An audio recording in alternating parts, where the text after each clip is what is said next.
Good evening, everybody. What is going on? What's up, Satellite? What's up, Worst Elephant, Baconcopter, Two Hit, Manic? Hi, everybody. Happy Thursday. I hope you're doing well. I'm doing good. Definitely an improvement over yesterday. What's going on, everybody? Party splort to you as well, Manic. Really nearly late thanks to a Risk of Rain 2 Hell Run. Lunar item that has move speed, no move speed, knowing what it does, just have a long entry. Completionism in those games can absolutely kill you, eventually. It did me kill fast enough, it did not. Just kept surviving, it was miserable. I'm sorry you lived, Satellite. That must have been very frustrating. What's up, Buster? I see you there. Yeah, I had a good day. Had plenty of work stuff to do. But yeah, that was pretty much it. The highlight of my day was seeing that there is a dedicated Excited Wave button in the upcoming Kirby game. I'm so excited about that.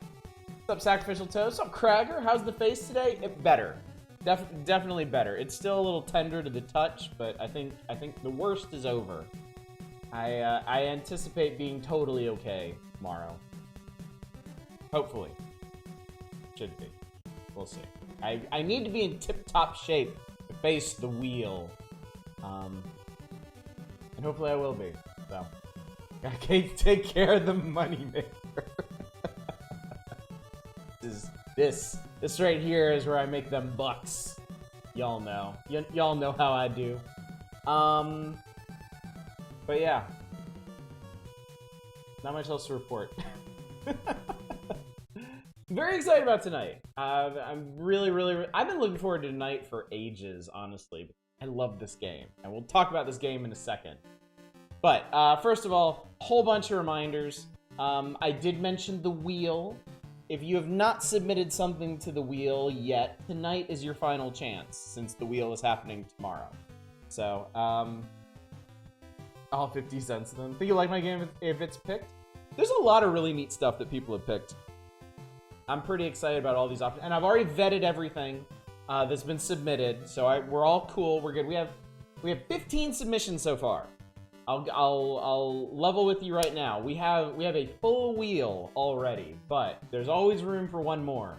If there's something in the week-long deals you'd like to see attempted. So, just as a reminder, if you want to contribute to the wheel and you haven't yet, go into the week-long deals, or somebody put in exclamation point the wheel, please, to produce the link.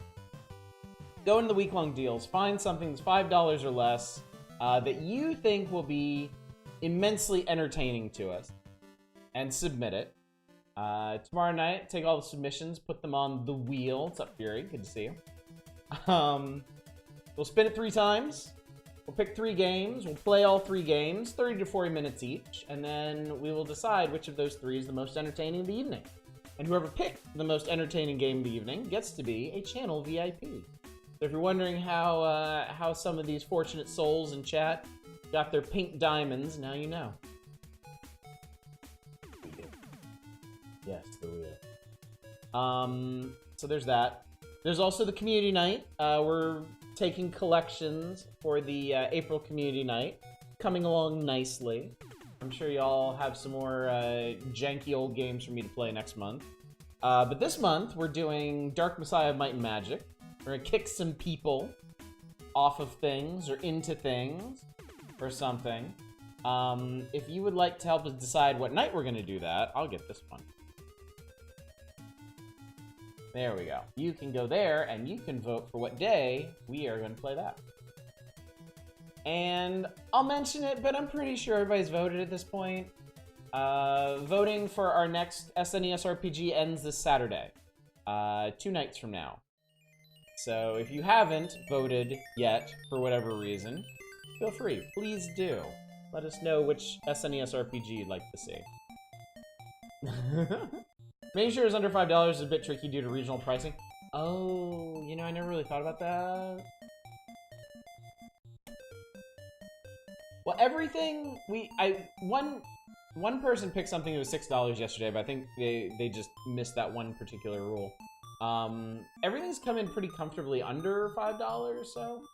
But yeah, as far as regional pricing goes, I think like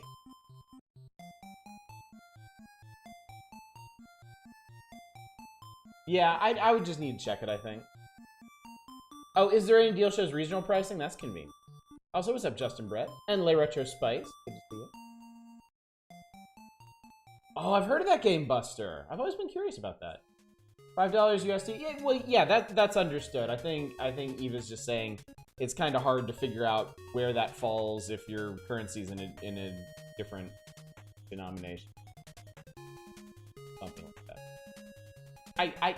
It's fine. Everything's fine. Everything's good. It's a great Thursday. Had a lovely. I had sushi for dinner. Homemade sushi rolls. Oh, I love it when my wife does this. She got some really nice cuts of tuna, salmon, made up some sushi rice, got some nice seaweed sheets.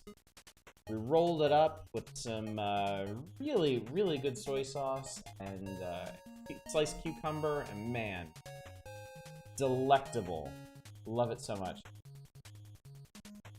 Lolo's cheering on sushi right on the second page of this review. He is, isn't he? Look at that. Everybody loves sushi. Everybody. Working on a new model kit earlier, almost done with Disco Elysium. Nice. Very nice. Someday we'll go back to that. Someday. Did you almost call your wife your mom? Not that I'm aware of? Some projection going on? Greasy ass American burger afternoon. It's gonna be tomorrow. Most likely.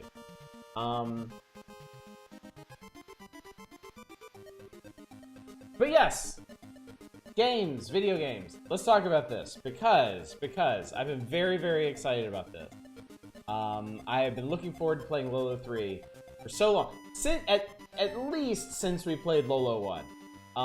And I actually learned something. I learned something today about the Lolo series. It actually started as a different series on the MSX. Apparently HAL Laboratories made a series called Eggerland, which was a similar puzzle game, and made like 3 or 4 or 5 of them on the MSX, and then compiled a bunch of the puzzles from a couple different games and released them in the United States as The Adventures of Lolo. And it kinda, in its own small way, took off here. So then they started, instead of making Eggerland games, they started making Lolo games. But that means that Lolo 2 here in the United States is Lolo 1 in Japan, because Lolo 1 never released in Japan. And then this game, Lolo 3, is actually Lolo 2 in Japan. So, but I thought that was really interesting. And then after that, there was, well, no. There's one more game that I wasn't actually aware of. I don't even know if it was mentioned in Nintendo Power. If it was, I feel like I missed it completely. There's a Game Boy Lolo. And I don't know how I missed that. I have literally no idea how I missed that. But then after that, nothing. Nothing. Lolo is dead. Rip Lolo. I mean, Lolo and Lala did show up in the occasional Kirby game as bosses for some reason, but yeah, I don't know. It's weird. As confusing the Final Fantasy III Kingsfield 2 thing, yeah, it happened. I'm learning that happened more and more, not just with the big series that everybody knows, but there were a lot of inconsistent releases between regions during this era of gaming. I guess nobody knew what the fuck they were doing, so. End of stream Lolo Game Boy. Okay, if we have time, I'll do it. I will actually honor that one. Because I am insanely curious about it, and I don't know if it's actually in the magazine. I don't know if we're ever going to run across it, so. Learn something new. But yes, Lolo 3 is special. Y'all have seen me play Lolo 1, y'all have seen me play Lolo 2. They're just a series of rooms. You know, it's just puzzle room after puzzle room after puzzle room. And like, in Lolo 1, you're in a big-ass castle. In Lolo 2, you're in a big-ass tower. Lolo 3, they're like, nuh-uh, we're changing things up. They actually have an overworld. And the 100 puzzle rooms that they always have are actually split into different levels. And depending on where you are in the game, you actually have the option of trying different levels. If you get stuck on a puzzle room in one level, you can just punch out of there and try a different one. They also got rid of lives for this one, which is great because that was one of the most frustrating things about Lolo 1 and 2 was running out of lives when you're trying to figure out one of the later puzzles. They only added one enemy to this, but they did add an entirely new concept that you'll see. Lolo Smash You Cowards. I think, for all I know, this confusing release thing only happens in video games. No, it happens with movies too. There are movies that are released under different titles. If you're not familiar with this, look up I think it's the Italian zombie movie, Zombi.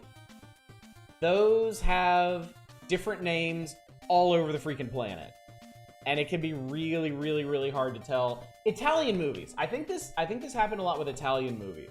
They'd be released under one name in Italy, and then they'd be re-edited and stuff and released under a different name in the United States, and then they would get re-releases under like a third name. So yeah, I think some movie releases have even more confusing releases in the movie space. Oh, cool! I'll check that out later, Manic. I heard a bundle is being pulled together for Ukraine. I didn't know about that one. But yeah, I'll take a look and see. I'll make sure I don't actually already own all those from the Justice bundle a couple years ago now, was it? Huh. Because copyright's different in Italy, movies could just claim to be sequels to... That's right, yeah! That's the thing. Any movie could just be like, I'm a sequel to this now. And you're like, what? Really? But yeah, that's pretty funny, so... But anyway, regarding Lolo 3, the puzzles are... I remember this game being hard. Like, really, really hard. Like, harder than Lolo 1 and 2. The thing is, though, I remember all three of these games being hard, and I did pretty well getting through Lolo 1 and 2 when we streamed them. So I don't actually know how hard this is going to be. When I was okay, so here's the deal. You start here. There's 2 intro levels. When you beat both of these, you can get to the tower. The tower crosses over to this tower. That opens up these 4 levels. When you beat all 4 of these, this wall drops. You go into this castle, and then you go underwater to this area on the second page here. Oh god, I didn't mean to do that. I clicked. It was bad. I have to display this a different way because the page scans are backwards. But yeah, you go underwater. There's 4 additional levels down there. You beat those. There's a main underwater castle, and then you go to like the final area. So I don't remember where I was going with that, but that's all set. God damn it, I'm gonna have to get used to not clicking on things. You just scroll down. And Nintendo Power did a really good job of breaking down some of the harder levels in this to give you some idea of what to do. They give you an overview, they map things out with some handy dandy arrows. They take you step by step here. They give you some specific strategies for dealing with some of the monsters, because some of them are real dickheads. And then, yeah, spoiler alert, I guess, but this Lolo 3 actually introduces bosses. Giant versions of the enemy. And they give you infinite shots to fight them with. It's just a shootout. And each of them has a different pattern that you gotta learn to deal with. And yeah, they go through, I guess, all of the main enemies like that. But yeah. The underwater levels also have different color themes and tile themes, which I think is pretty cool. And yeah, the Nintendo Power coverage actually takes you all the way to the final battle, which I never got to. If I remember correctly, that's why I was going through the level progression. So I was trying to remember how far I got. I think I got to the ocean floor. And I think I might have gotten to the final castle on the ocean floor, but I never finished that. So I never got to the final area. in Lolo 3. But, no time like the present, let's say we play it. What say we get into this game that I've been looking forward to doing for oh so very, very long. You?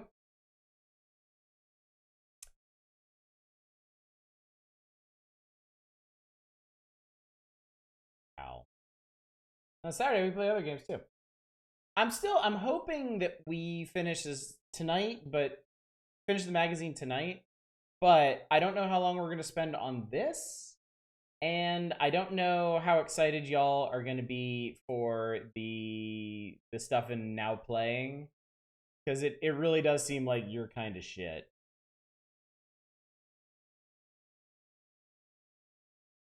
A little reminder, my new game request, Dawn of the Monsters, comes out on the 15th.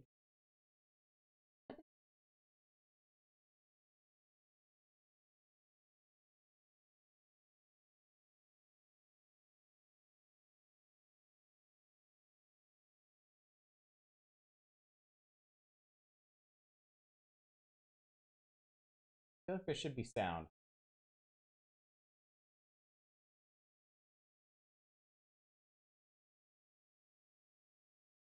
Okay, there definitely should be sound. What's the problem?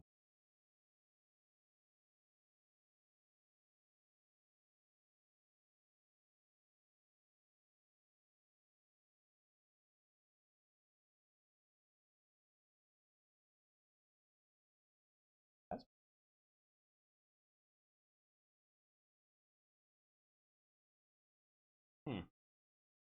Hang on a sec. It's avant-garde, yeah. I was fiddling with a lot of stuff today. I've been doing some techie stuff on the OBS end. I might have messed something up somewhere along the way.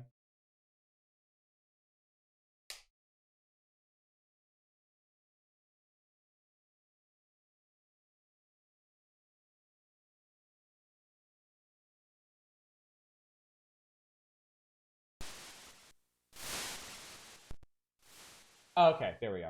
I got it. That just had to be reset for some reason. Library Man, thank you so much for subscribing for 19 months. I really appreciate that. How you doing tonight?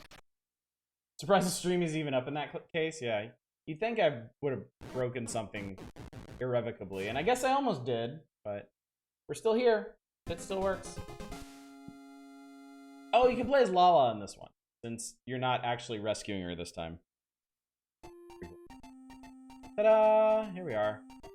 It's, button to... Oh, you can ask for password anytime. There we go. Okay, we're Lala now. We're gonna play as Lala. So the other thing about this is not only is there a world map and discrete levels, but there's also tutorials.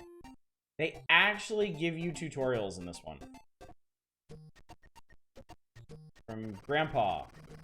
Welcome, Princess Lala. Show us what you can do.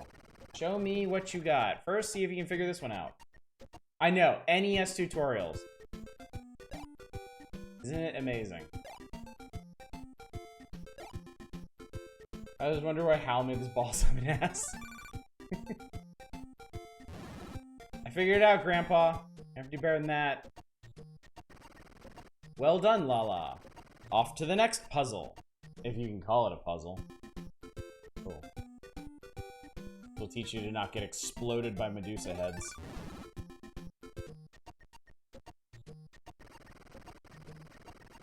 Off to the next puzzle. This is entirely optional. You do not have to do this. Okay, that one. Snakey's in the way.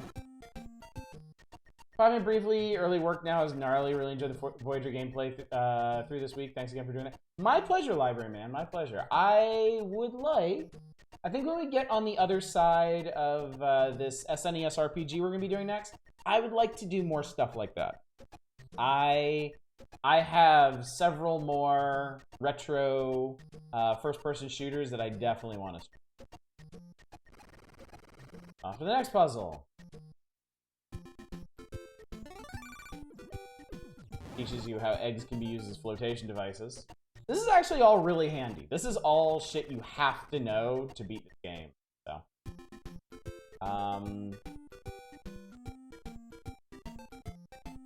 oh, right. Emerald Framer first. Grab this. Egg this guy. Grab this. Cross the river. Blow this guy away. And we're good. Okay, our heroine Lala.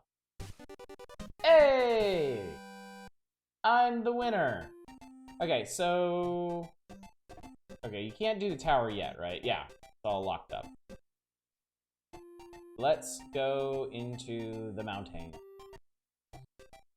Welcome to level 1. Bye, Lolo. Don't wait up.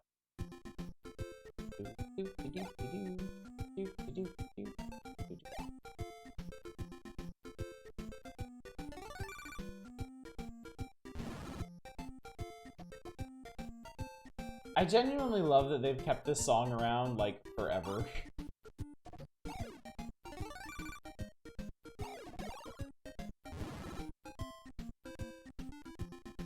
I also wonder why they stopped making these. Like, why was there never a Super Nintendo Lolo? I wonder.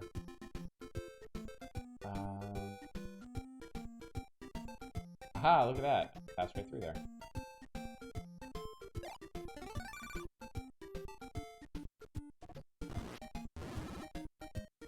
Co-opted by Kirby? I guess so.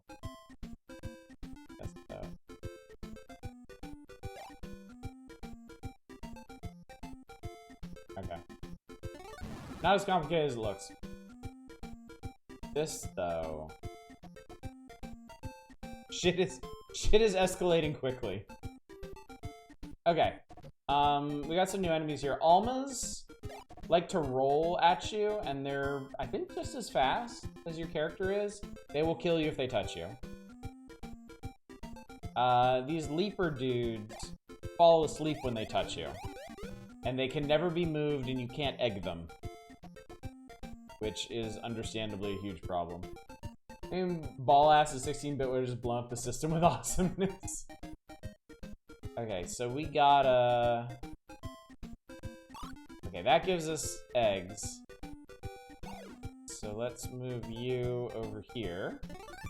That opens that. You cannot touch this leaper before you egg them. There we go. Alright. 5 levels, got a rainbow egg. Those are from an earlier game, if memory serves. Yes, so... All the enemies in the Lolo games are the same in all 3 games, except they added one new one in this one. Thing.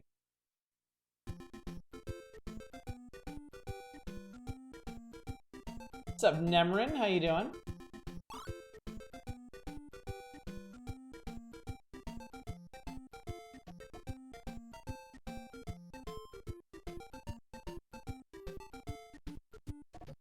Okay, well, that's the only way around you.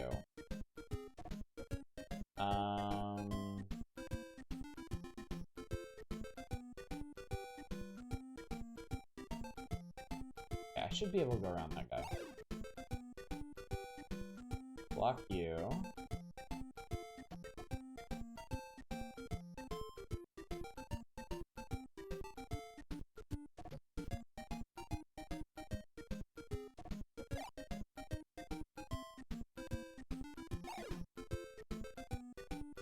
Yeah. As far as I'm concerned, there's no such thing as overthinking a Lolo level. Some of them might look easy at first blush. So you get just like randomly obliterated by something. Alright, these are one-way tiles. As the name implies, you can only go one way. We need to... Okay. I'll need to go over here. So the skulls activate after you've collected the last heart framer on the level. And they're like the Almas. They will home in on you and try to murder you. They can be very scary. I mean, they're skulls. Spooky, spooky skulls. These guys are dickheads. I hate these guys. The Medusas can shoot through trees, yes. These guys, Rockies? Blockies? I forget what they're called. They will just try to trap you. That's it.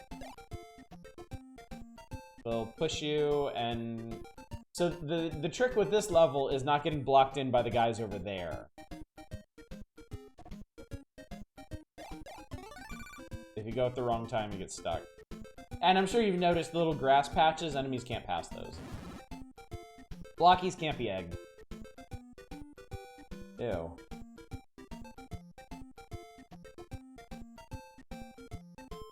Alright. Okay. Okay, good. These bag ones. That could have been bad. Blocky and Rocky. There's always been a couple like quality of life things that I feel like the Lolo games were missing, and one of them is some heart framers will give you egg shots and some won't, and there's no visual indication of which ones do and which ones don't. So, for example, if I had gone over there and I had grabbed the heart framers from the Medusa first, I'd be screwed. Because they wouldn't have given me egg shots, and so I couldn't have blocked off these skulls before activating them. Also, you have to do this in this order. You can't put the pink guys on the right side, because after they activate, they'll shoot your ass.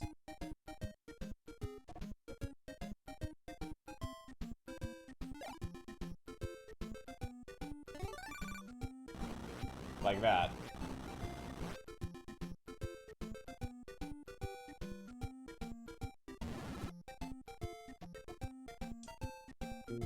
Alright. So sand makes you walk slower.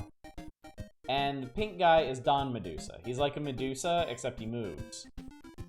And the Medusas, since you haven't seen this yet, and you might not have been here for an earlier Lolo stream, the Medusas, if you get in a cardinal direction from them, they kill you instantly. I need to do two things here.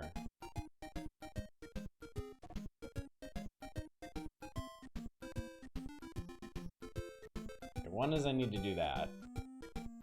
I might have screwed this up. Yeah, I screwed this up. Because I have to push that other one. I mean, unless I can... Oh my god. Now the odds that I do the rest of this right are kind of slim, but... Jesus. Ah, I almost had it. Okay. Yeah, that's what happens when you get in line with Medusa. Okay, so what I should have done...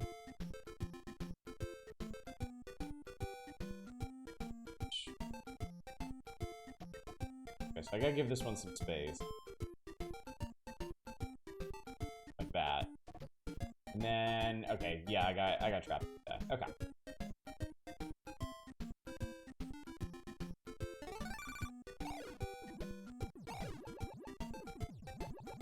Apparently you can only have one egg in the water at a time. And I got a key. Winky face. Now we get in the tower. Ta-da!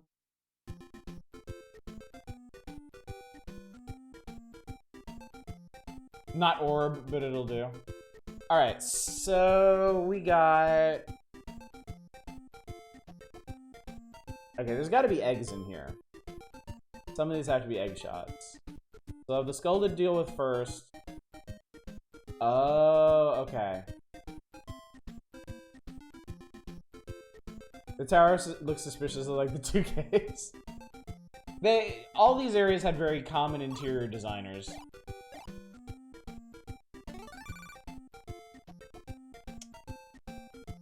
Screw that up. That up. Eat me. Eat me. I can't use two on him. So the leaper, you have to freeze the leaper over here, because then he'll block the Medusa when you go get the jewel from the chest. You go over here. And then you block that side. There we go. Easy peasy. First try.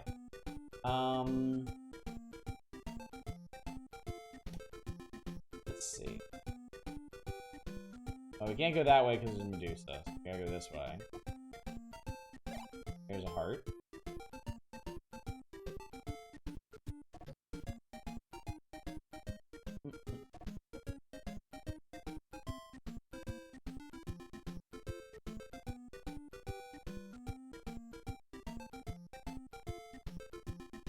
I think the only thing I can do here is go this way. And then I think we're pushing this over here.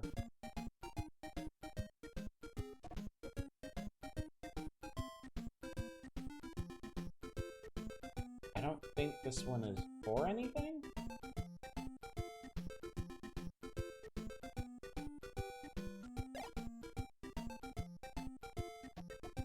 I think we want this to be the last grab, right?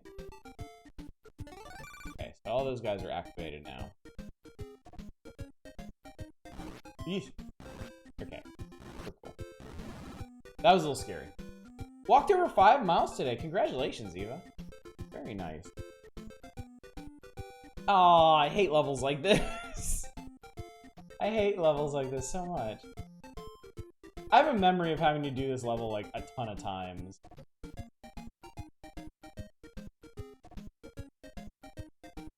Welcome to Sokoban. Okay.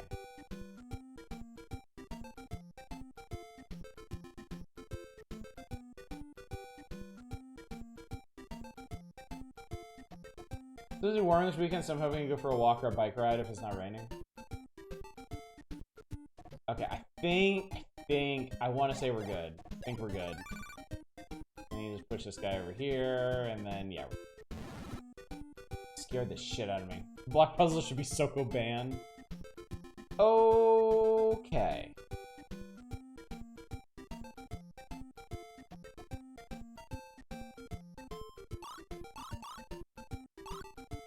Okay, I got a ton of eggs to work with.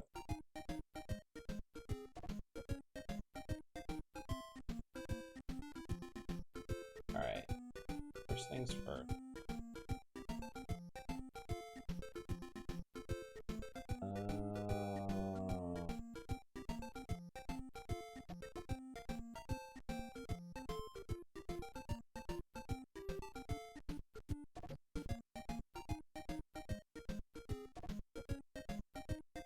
I never really got into Lolo. Do the 4-dimensional chess required to figure out Medusas? Yeah, they're definitely the hardest part.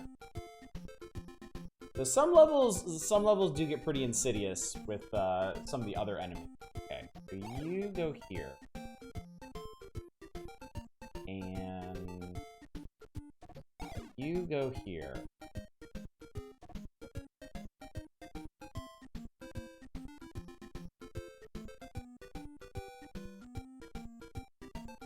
Okay, and then I just gotta, okay.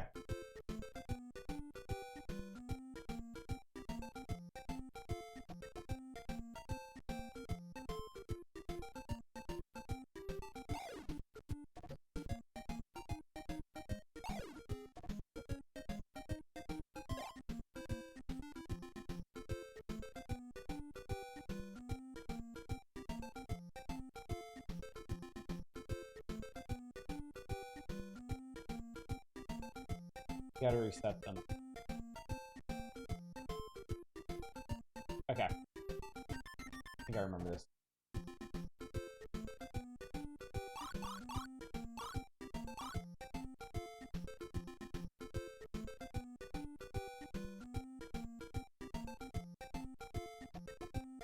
Okay. So what you gotta do is you have to reset some of these guys. By hitting them a second time and blowing them away. And then they come back.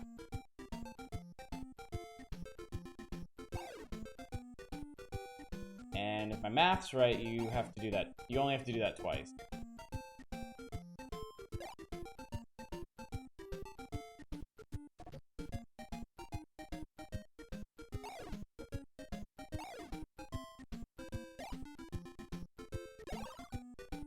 Yeah. That'll do it.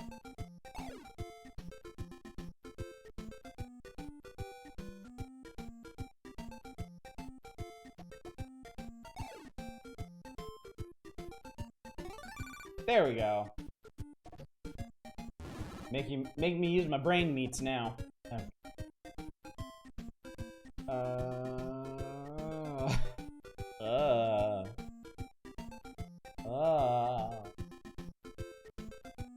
Okay, there are no Medusas. There are at least no Medusas. There is some bullshit though.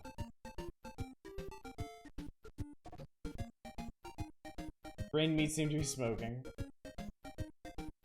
So what can I actually...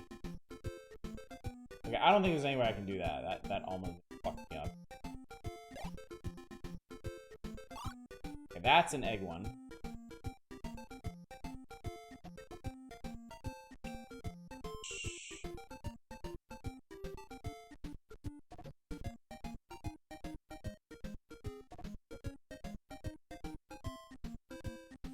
I think I need both of these emerald framers.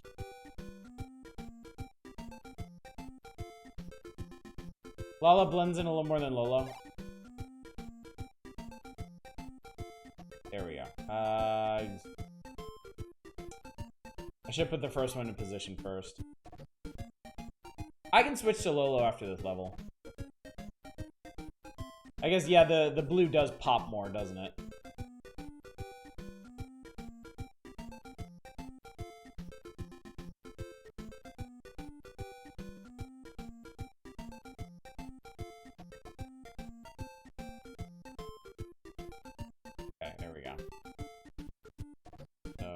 This.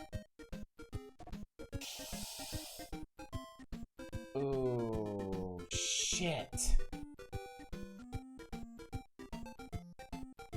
I did this one wrong too. No, I don't.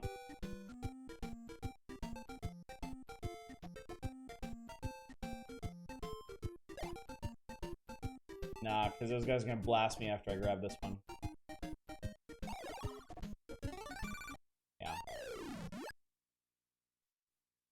I did it right, but I did it in the wrong order. Yeah. Yeah, but this game you really have to plan ahead. So that one. That one below me right now. That's the last one you have to get.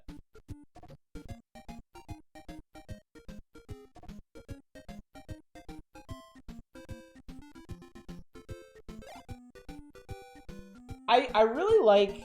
I think one of the things I've always really liked about Lolo is that the levels basically have two parts. There's figuring out how to get around to all the things that you need. And like that's basically a game unto itself, but then you also need to plan ahead for what happens after you get the last heart framer, because so many things change at that point. Like a whole bunch of enemies activate. Yeah.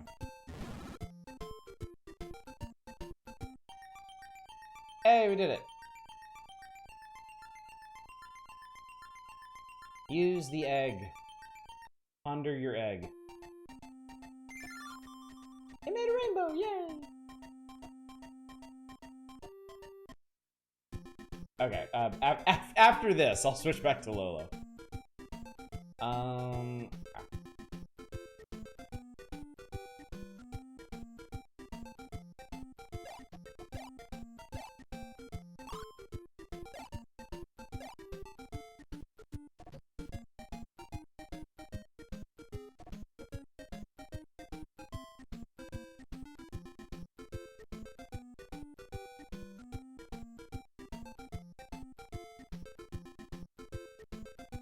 I have fried rainbow eggs for breakfast tomorrow.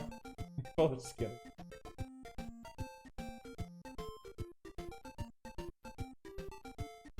Rainbows lay eggs? I thought they were mammals.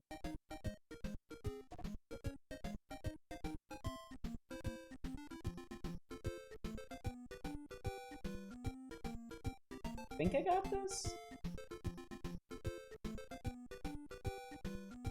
I can do that. This one I have to do really quickly. Eggs don't last all that long.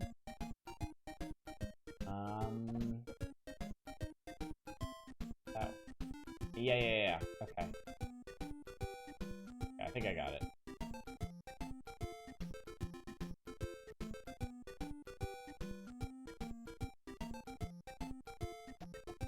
That one. And that gets me that one. Boom. Did any of you ever play that Skittles game? Like, during the PS2 era, Skittles actually commissioned a game? And I feel like a friend of mine played it and said it was pretty okay. What's up, Arcane?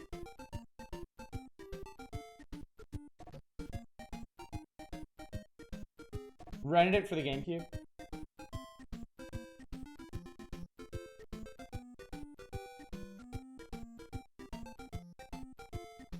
I think what I actually need to do.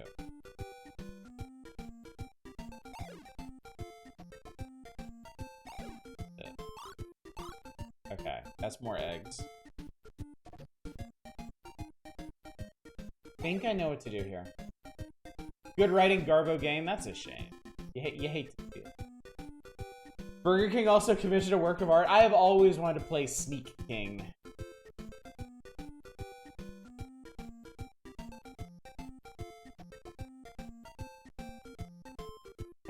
I've always heard that's a really entertaining game.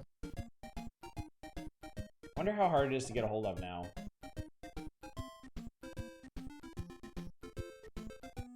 Okay. Yeah.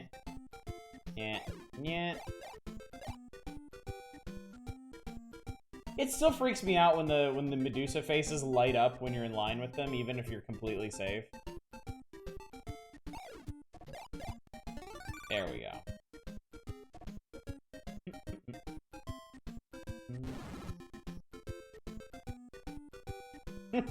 What the fuck?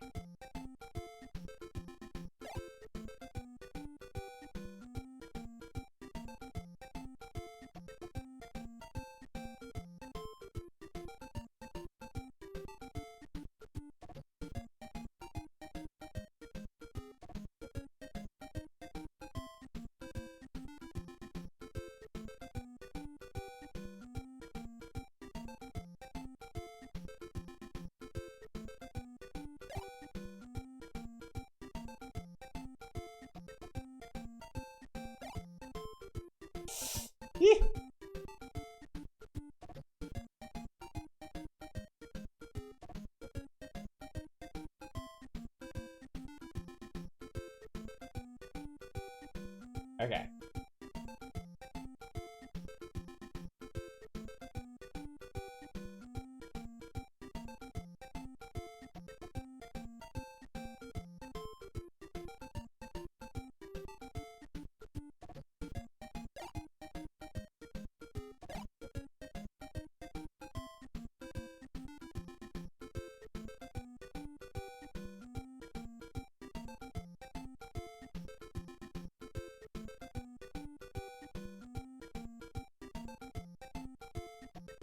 Alright, and then we just do it twice. It was very impressive for a skills game. There were some shenanigans about not being able to use the word snake in the game for some reason. It probably could have used more of a budget to fix the issues.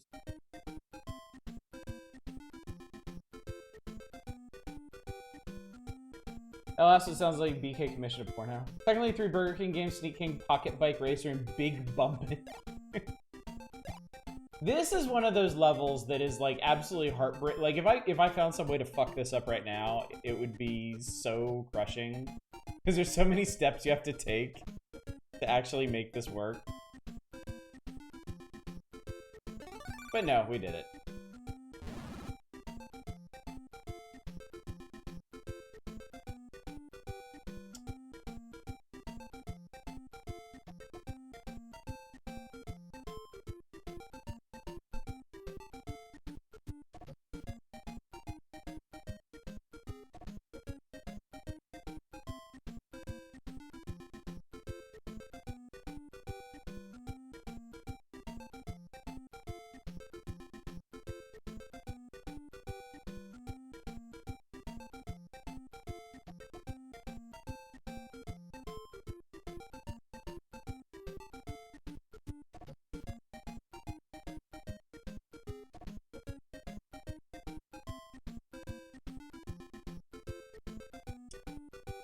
I don't like this one.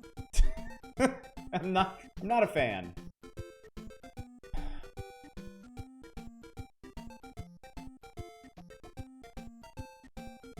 Two of those have to end up at the bottom to block the Medusas.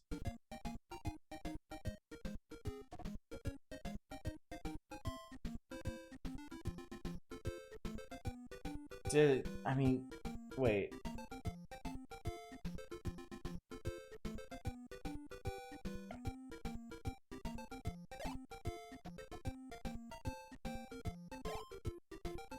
Alright, that's nothing. The one under the Dawn Medusa has to be an egg. It's gotta be.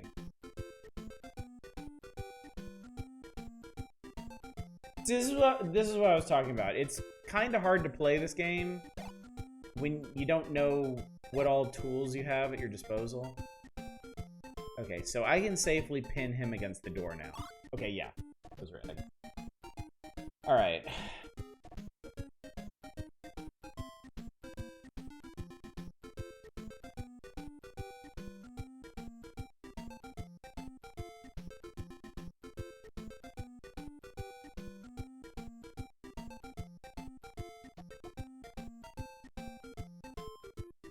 Actually, I might have screwed that up.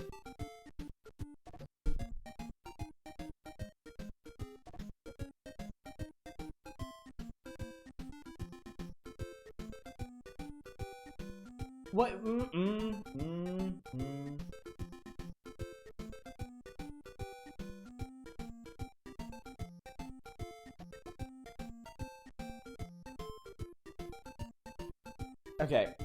Okay, I got 2 Emerald Framers and 2 Skulls.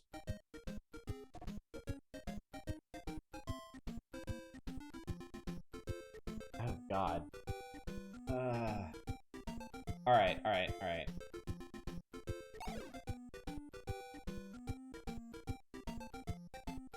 Oh my God! Oh, Jesus.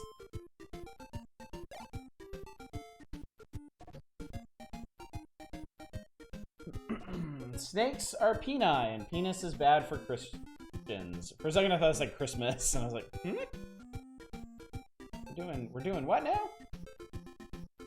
Okay, So it turns out those framers are a trap. This.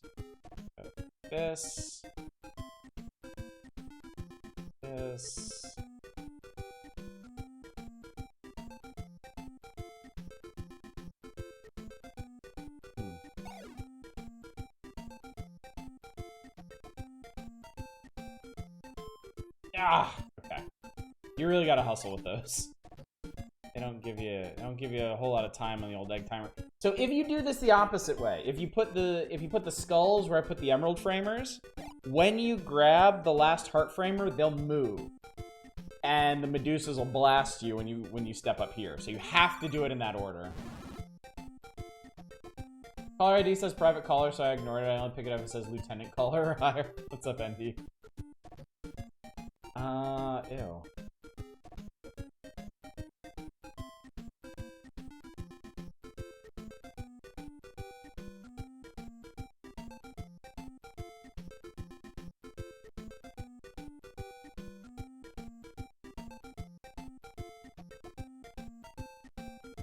This is awkward. Alright, let's start with some basics here.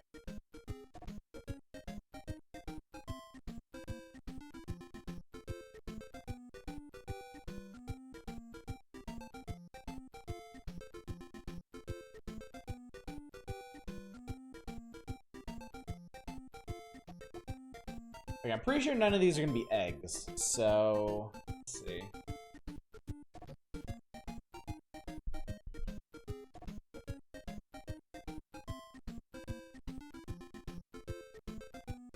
That's gotta be blocked.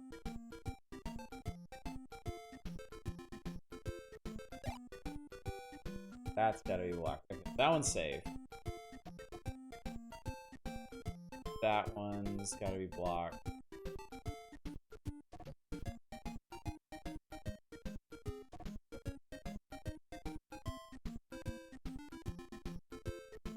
one.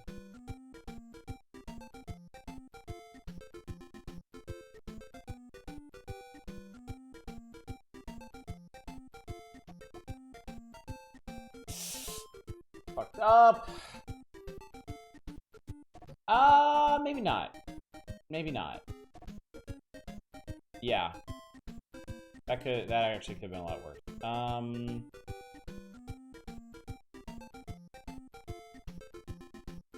Alright, let me block this one. Okay. Alright, Medusas are done. Medusas are safe. So. I think what we do. Yeah, okay. I got it. Block this guy. We block this guy. And then we collect him counterclockwise.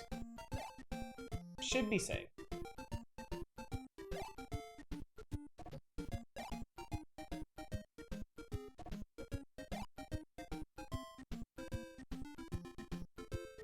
Top one last if you're golden. And you're golden. Nah, that guy on the right would have gotten me passing through. Although I guess I could have blocked him. Multiple solutions. How about that? Hooray! Alright, we'll be Lolo for a bit. Lolo can learn some new things.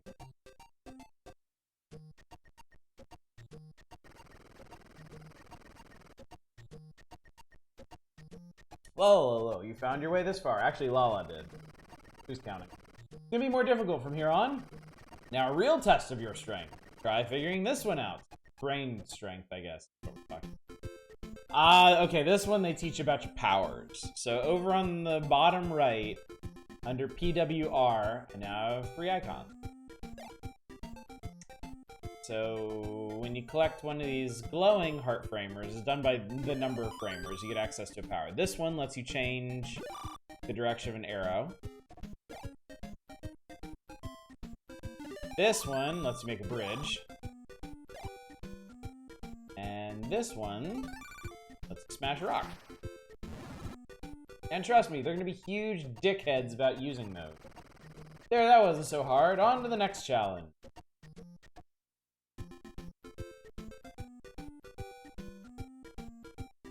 I think this one teaches you about currents. So another thing that the game does but doesn't tell you it does, unless it tutorializes you on this, is that some water tiles have current. And when you drop an egg into it, it'll actually carry the egg along. But of course, there's literally no way to know where the currents are or where they go until you test it out. Now try figuring this one out. No.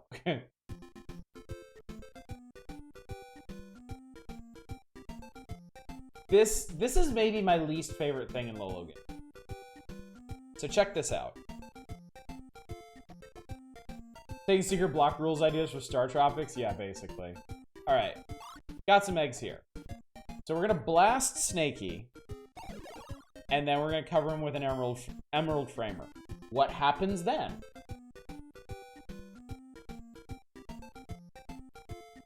He magically appears exactly where we need him to. This is probably the worst thing about the way they design puzzles in Lolo. Some puzzles, you have to know to do that. If you're not supposed to do that, it just deletes Snakey. That's it. And you lose that tool. But some puzzles want you to blow away enemies and block their respawn because it will make them magically respawn in exactly the place where you need them. Fortunately, they don't use that a lot. But man, when they do. Advanced, there's no way you could have predicted this technique. Yeah, exactly. Exactly. Alright, so now we need to use all of our... Well, I'm gonna need all 3 powers to get through the middle. Oh, this one's dumb. Okay.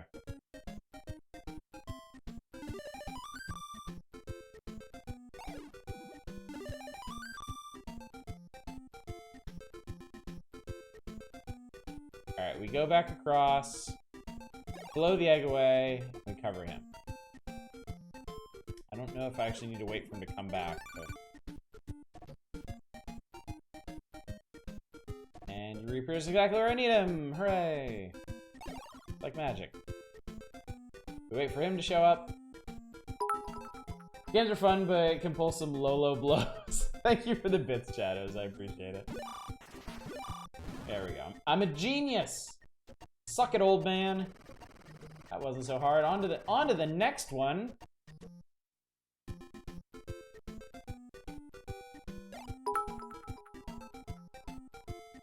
The inevitable judgment for that joke was worth it.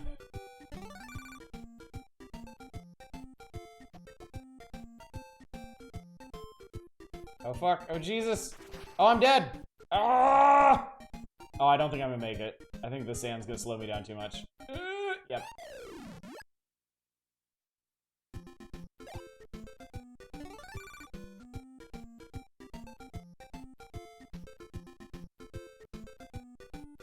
Execution is key. No! Oh god, did that screw me? Nah, we're good.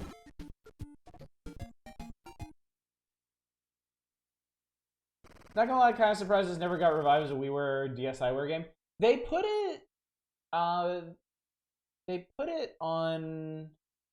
Wii or Wii U Virtual Console, and Lolo 1 is on the Switch, on the Nintendo Online service. Yeah, Lolo 3 is kind of lost to time, which is a shame because it's far and away the best Lolo game. Like, not even close. There's just so much going on in it. Speaking of which,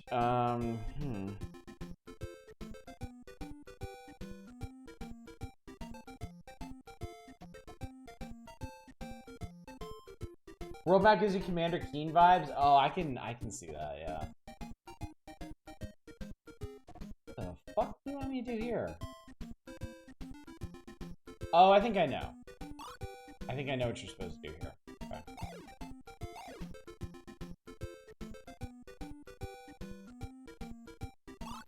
Yeah, there we go. Okay.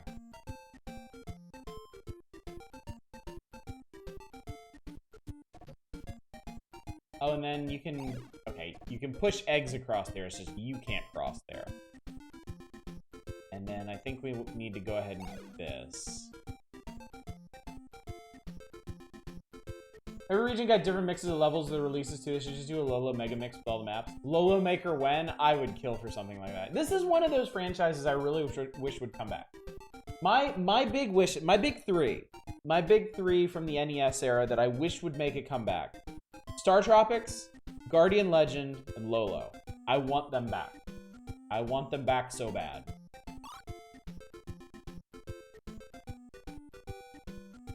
Okay, I should just be able to do this, right?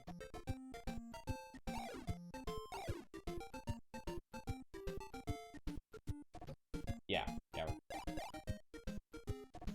Spot on. I thought a Chips Challenge Maker would be dope. Yeah. I mean, they brought Chips Challenge back to Steam. There's Chips Challenge 1 and 2 on there. They don't have level editors baked into them. Or they come back as a gritty reboot. You know what? Challenge accepted. I want to see the gritty Lolo reboot. Give it to me. Okay, so the bottom two are eggs.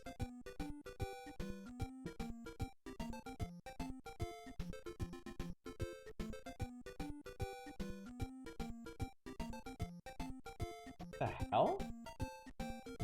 Fall of Lolo? Exactly the same, but Lolo has shades and a gun. He doesn't shoot eggs anymore.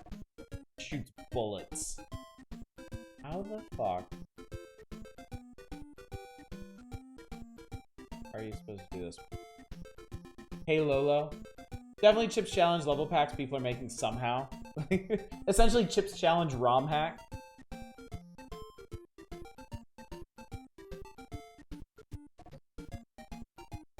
Kane and Lolo dead eggs. Do you think I'm supposed to do the Emerald Framer bullshit here? Because I don't know.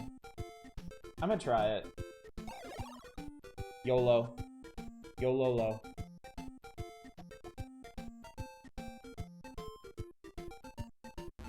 No. That broom means you fucked up and that Snakey's never coming back and you wasted your eggs, you fucking moron. Yeah, what? What?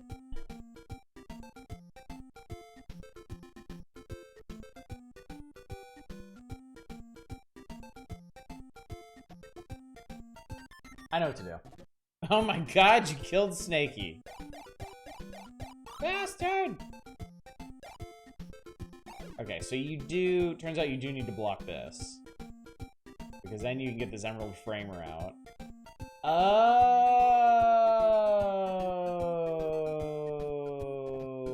No, that's not how that works. That's not how that works either.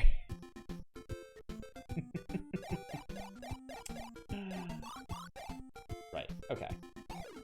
Get Snakey out. I guess we'll go ahead and push this one over here. And then we go over here and we redo this one. Like so. And we push this one out here and then we go all the way back around. Push this up here. And... Oh, you do need two. I was thinking I could block both of them with one, but I don't think that worked out.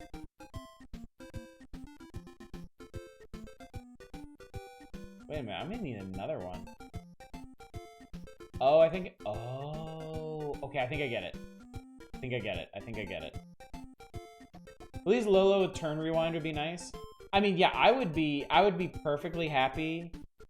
You know it'd be great? Lolo Trilogy. Release a Lolo Trilogy. Lolo's 1, 2, and 3 all packaged together. Give it some nice, pretty modern graphic. Turn undos. Mark the heart framers that give you eggs. Mark the water currents. Somehow mark the teleporting snakies. It'd be perfect. It'd be amazing.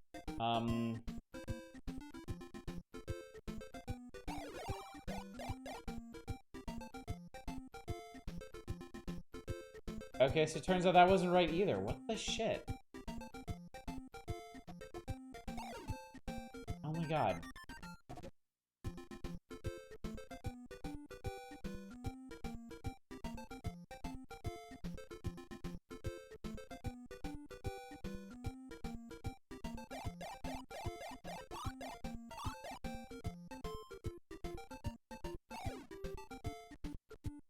Oh, you gotta go there.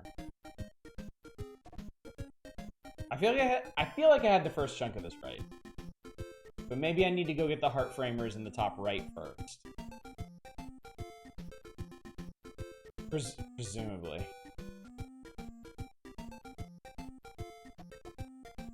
Again, you don't know where the eggs are, so... rather complicates matters. Also the super shotgun.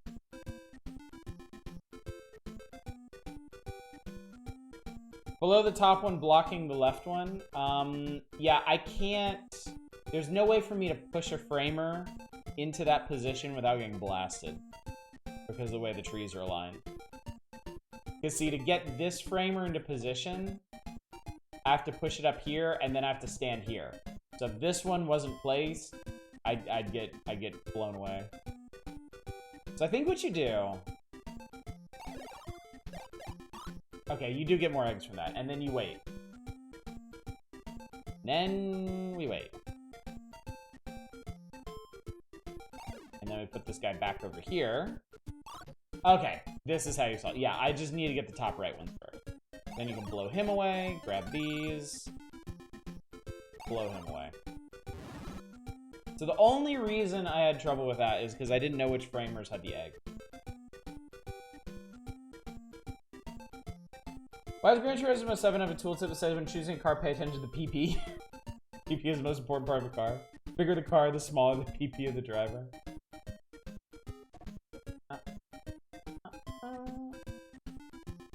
Okay, push.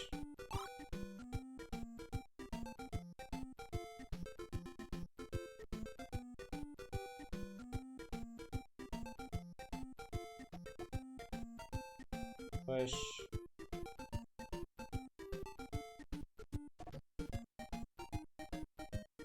Balance.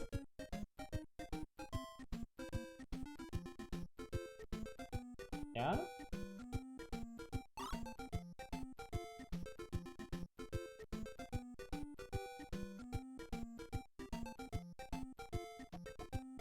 I think we block this guy. We block this.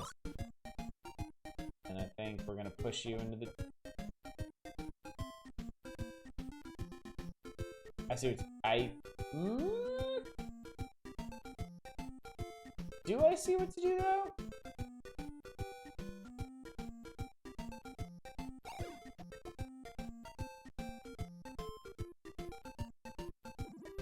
You don't.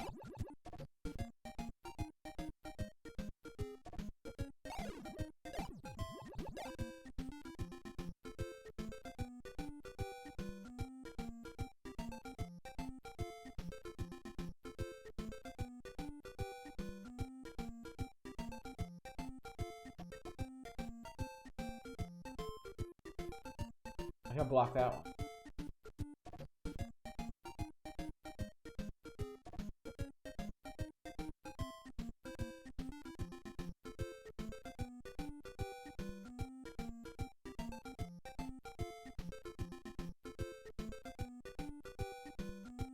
How do you even block that one with? I thought there'd be like a water current here, but there isn't.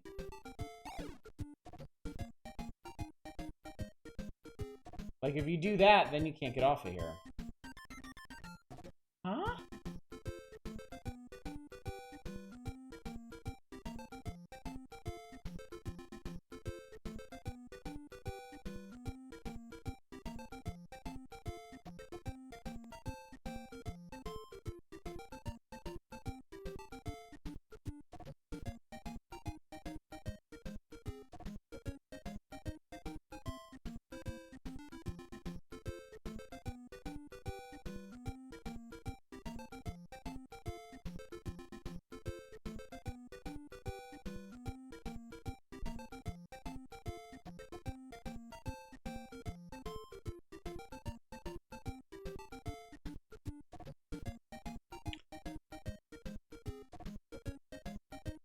I think I got it.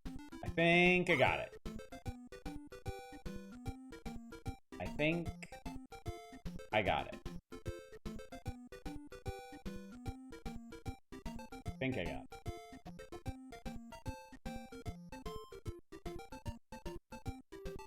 I think I got it. I hope I got it.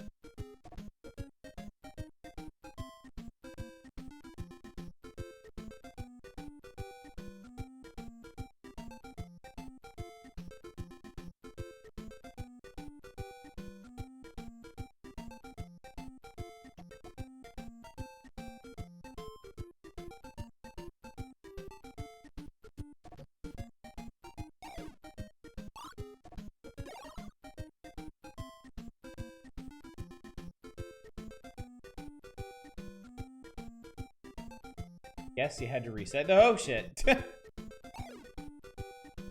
almost got telefragged by a snaky.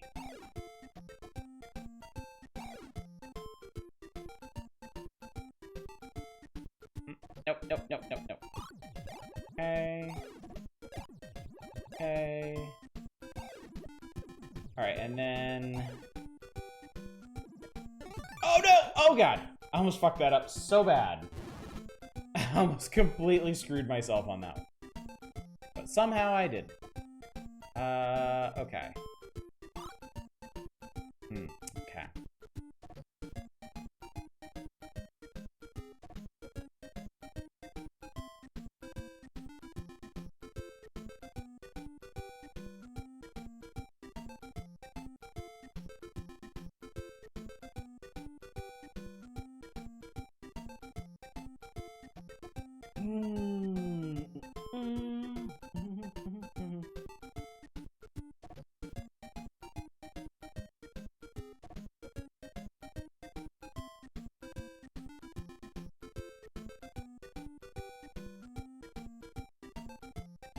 Okay.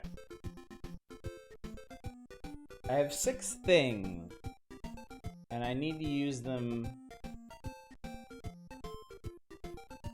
cover everything.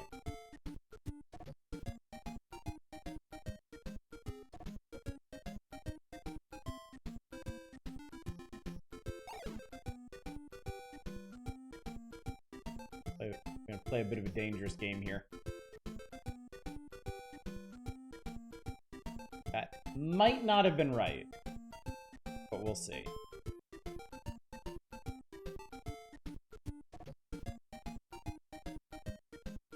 Okay, that's fine.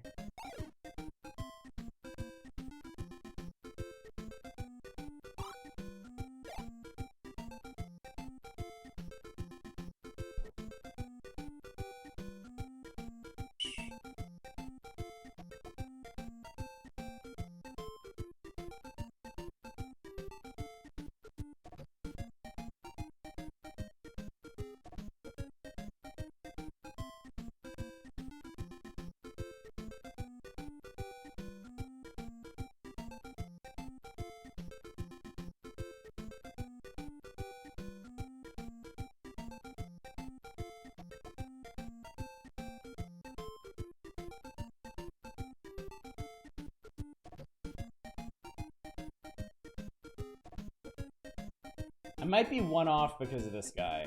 I might have actually put him in the wrong spot. In fact, I think I did. This guy, you gotta push in here. Yeah, and that doesn't give you enough. And I can't. Okay. What a way to screw this one up.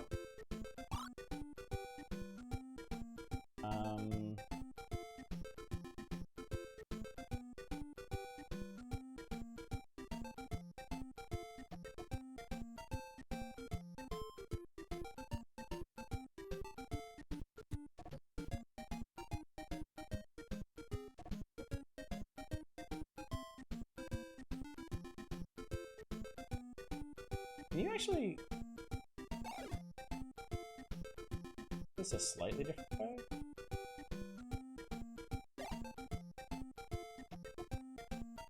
No, because he's blocking that. Oh, you can't do... Okay, so the first one... The first move has to block there. Has to.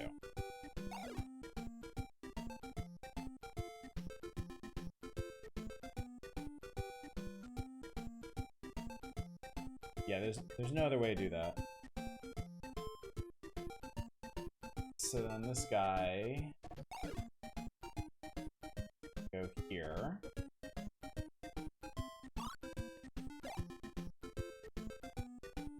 This can go here.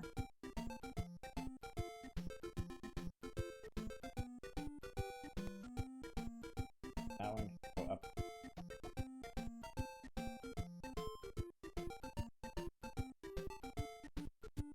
Okay. Yes, okay. That one goes up.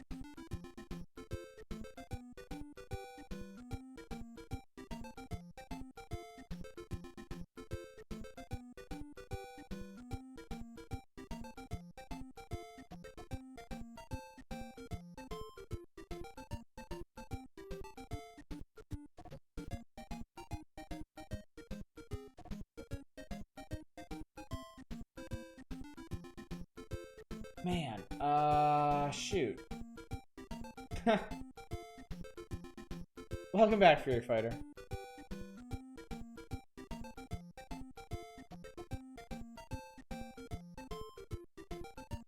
So there's a problem. I'm like 1 egg short, because this guy's in the wrong spot. Because I gotta push this guy into the water.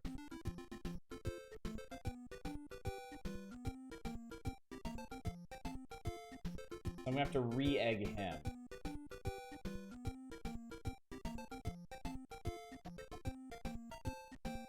there's no other way to get that out of there.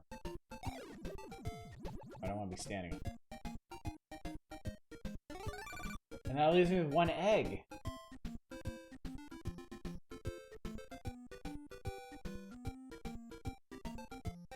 But there's no way to maneuver this guy into position up there to block that last Medusa.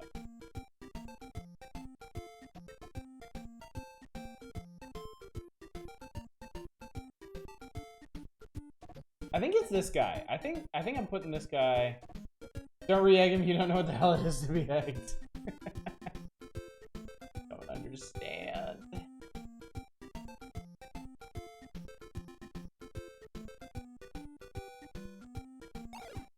Yeah, I'm like one egg short.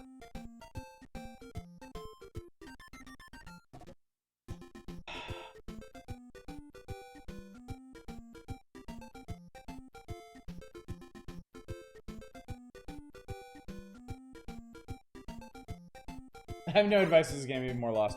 What if I... Okay, here's a thought. What if I did it in a different order?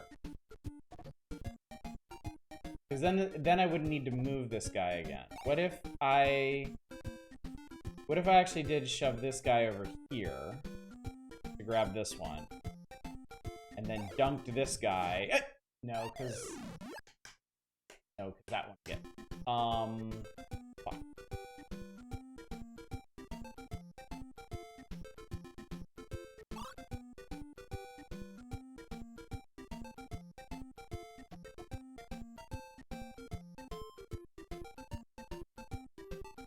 Oh my god. So dumb. That's how you reposition that one. Stupid, stupid, stupid.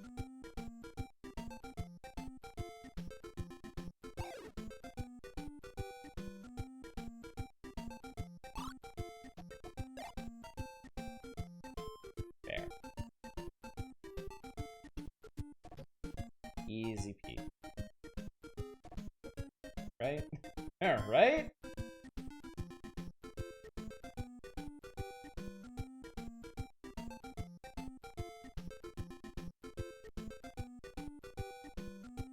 There we go.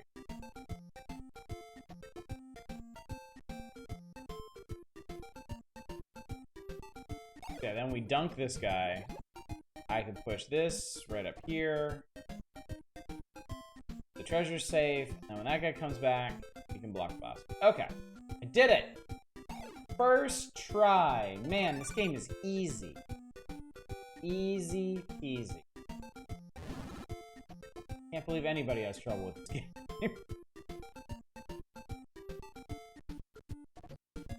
The Adventures of Smooth Brain Puzzles. Alright. What?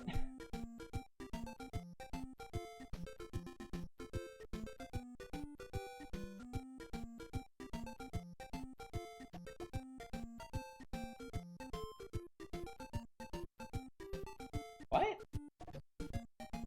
What am I looking at? Okay, first of all... Yeah, that took me on a little sailing adventure. And deposited me here, where I am probably going to die? Where death is... See? You don't fucking know where the currents are gonna be.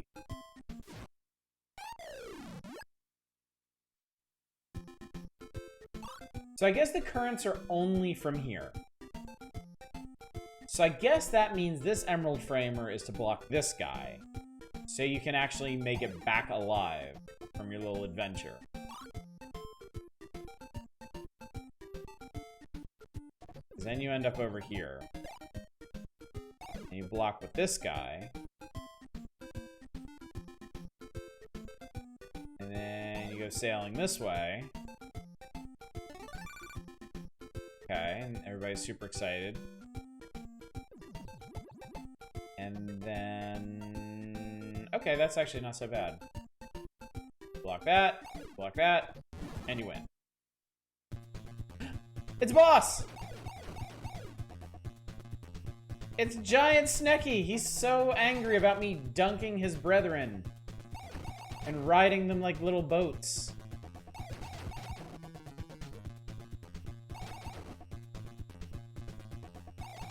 So you just run around and you shoot him a whole bunch, and then he turns into an egg, and you boot him. That's it. Defeated. Snack no steppy. Smells flipping. Okay, guys. Are y'all ready to move on? Has this been enough Lolo for you?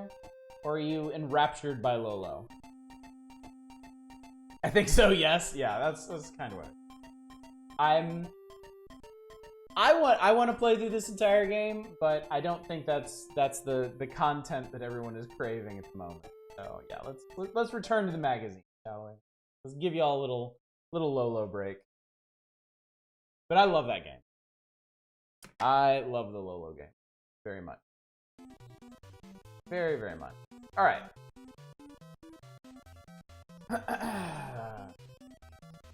So yeah, eventually you actually get to fight the evil king, and he shoots homing fireballs at you. The enemy they added in this, they're called Mobies. They're whale-like enemies. These, if you get in a line with them, they'll try to inhale you, like Kirby style, which I think is kind of cool.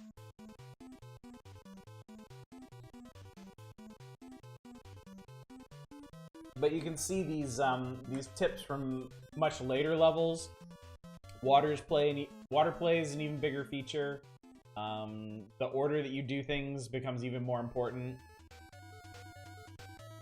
More Rambo, and don't hold your breath. All right, NES achievers. What have these nerds achieved this time? Airwolf.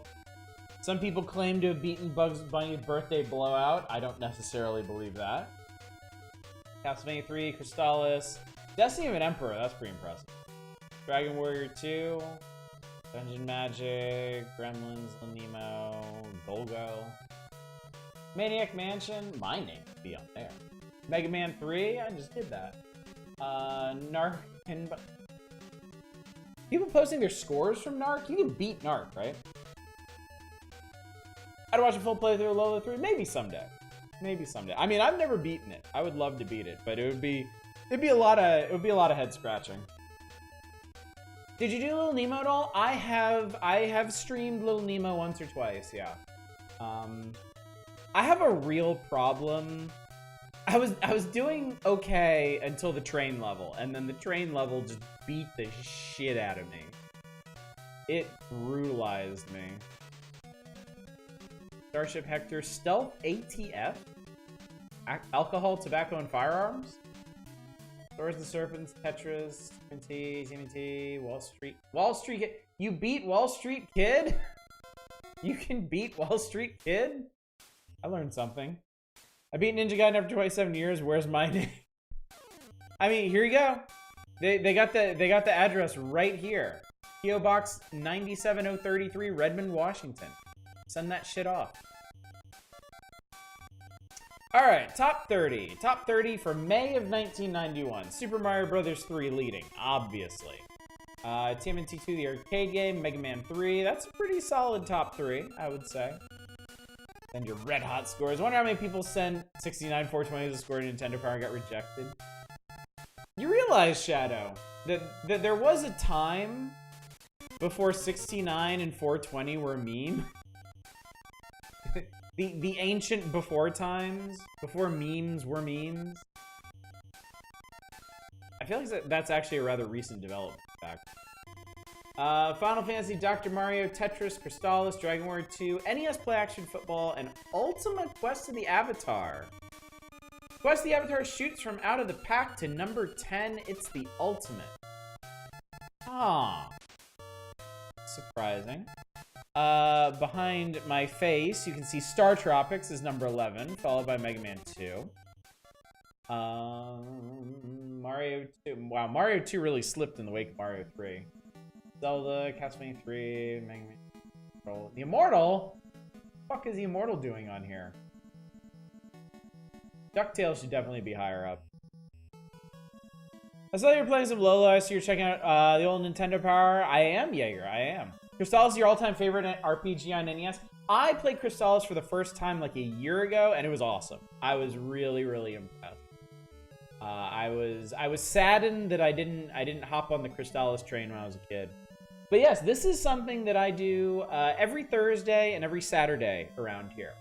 We break out the old Nintendo Power, we go through, we look and see what was going on in the annals of gaming, and if people see something they would like to see me play for a bit, they use channel points to request it. No Crystalis backwards and forwards.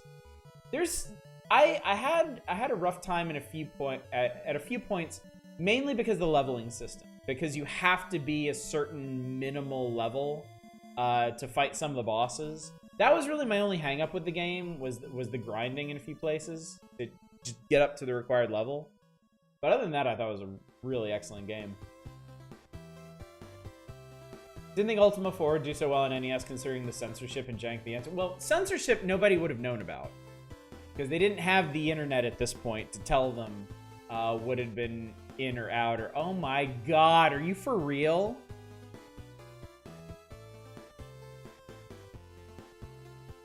This is not why I give you all of this kind of power. You realize that, right? Great power, great responsibility. A very important philosopher once said that. I forget who. First RPG was Phantasy Star 3, and my second was Pokemon Blue. And thank fuck Pokemon saved me.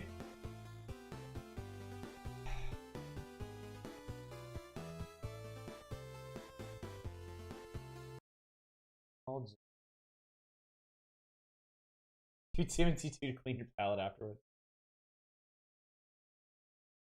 Arcane, I probably should have mentioned this sooner, but you only need to vote for something once. It's not once per night. It's just once ever. Don't worry, I'll kick it back to you later. I've been doing that every night. Chat giveth and chat take it away. Rather more Super C if repeats is what we're doing. I mean, if y'all see something in the magazine you want to see, go ahead and request it. I will do repeat, especially if it's shorter, punchier stuff, i.e. not this. Yeah, fuck you, Will Harvey. Indeed. An image of the old wizard Mortimer leaps from the candle and says some bullshit. Dunrick, you've come to save me, and somebody paid me 1,000 coins to be here. Wasn't my choice. I don't care where you are. This explains your old teacher's mysterious disappearance. There's one thing strange about the message. Your name is not Dunrick. Oh, mysterious. I do kind of love that, like, the very second room in this game is just full of bullshit.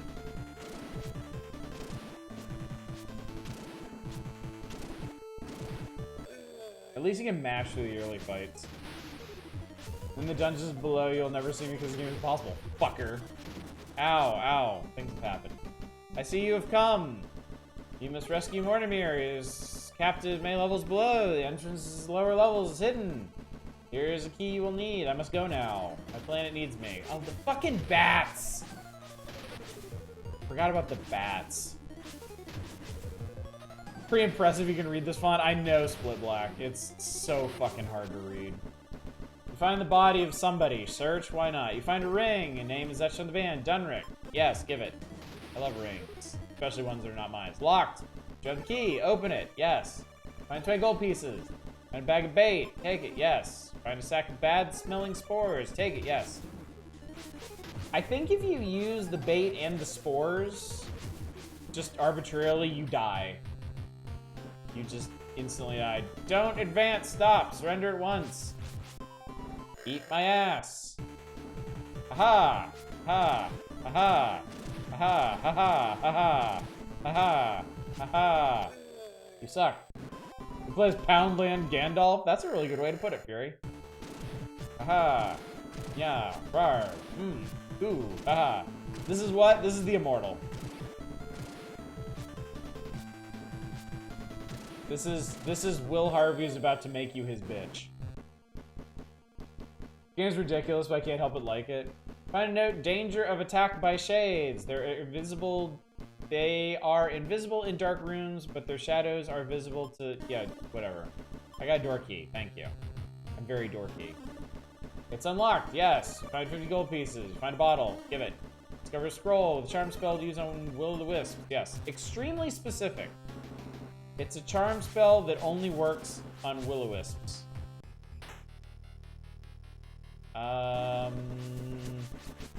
Oh my god! Let me out of here! Oh god, shit, that's right. I don't want to die. I died. Kind of feel tempted while playing this when you could be playing Elden Ring. I try not to look at my streams in those terms.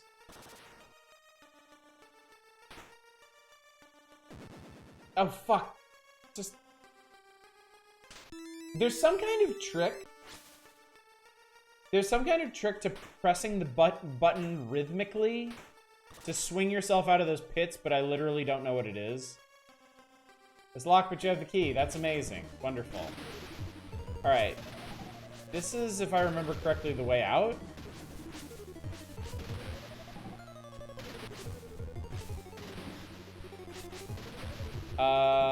What do you... Oh, you do something here. Oh, what the hell do you do here? Like the battlefield, that's about it. Remember that Rona Jaffe novel adapted and made for TV movie starring Tom Hanks called Mazes and Monsters? I think I remember that. No, I don't want to why is pause restart? I don't want to fucking restart.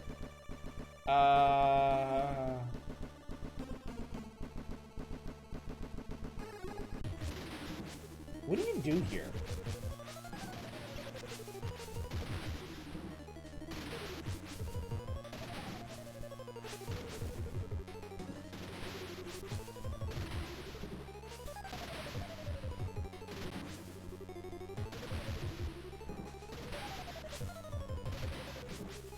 I'm gonna look this shit up.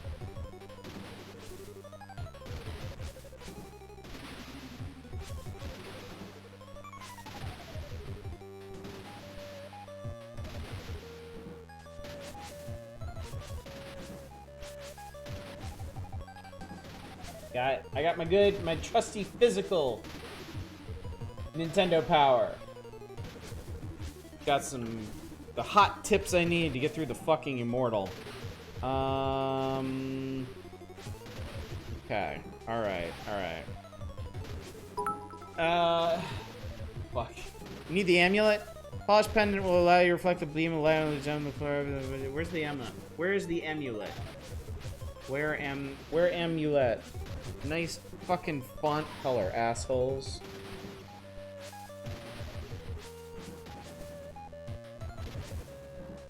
Oh, you gotta be fucking kidding me. The one item I didn't pick up in this stupid level. Elden Ring has absorbed my home life. Back here. There it is. Give it.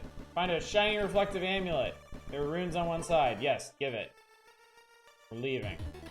There are invisible enemies in that room that will absolutely beat the fuck out of you.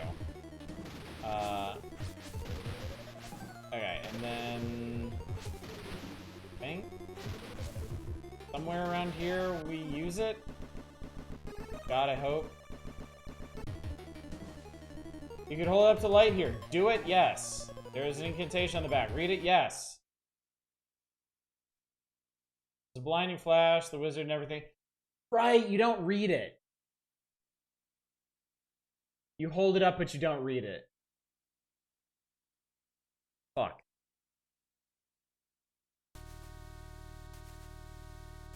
Game over, you lose. Start over.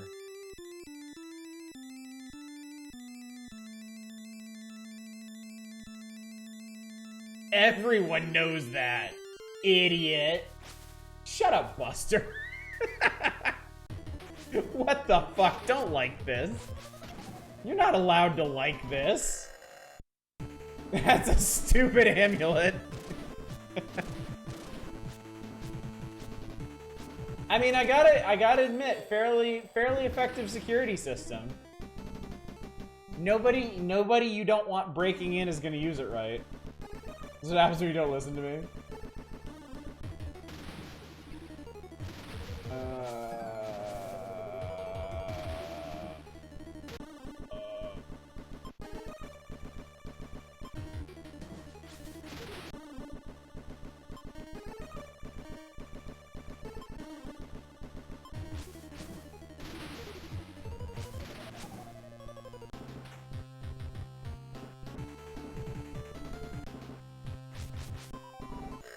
I warned you, old man. Now you ow, ow, ow, ow, ow. The amulet is the MacGuffin of the game. Ammo engraving incantation that reads will kill everything. Give up, wizard. No, my new technique is unstoppable. I will just mash the button until you die. This only works on level 1. You shall really not pass.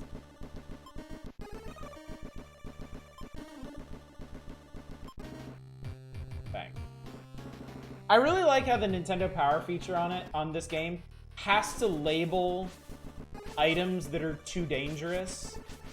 Like, I'm sorry, did I just die? Apparently I just died.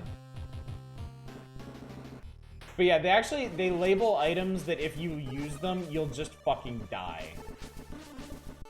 And like half the items in the game are labeled that way. Okay, I think if I go around the outside of this room. Okay. And then this, we go down here, and I'm gonna, oh no! Okay, there was a shade like right behind me. Give me that. Leave.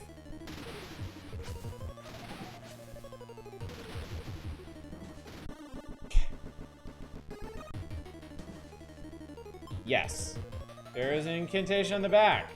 Read it? No. What did I accomplish?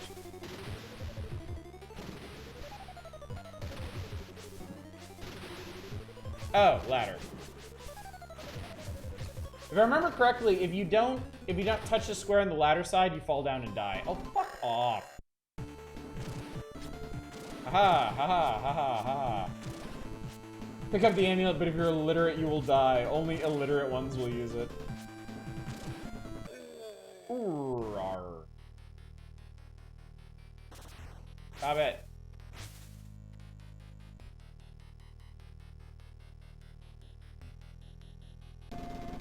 Congratulations, your certificate is something. It suggests just mean longer game runtime, which equals value. Alright. You find a red gem. Take it, yes. Give it. Oh, God. Pile of bones. Search, yes. You find an elven sword of agility. Take it, yes.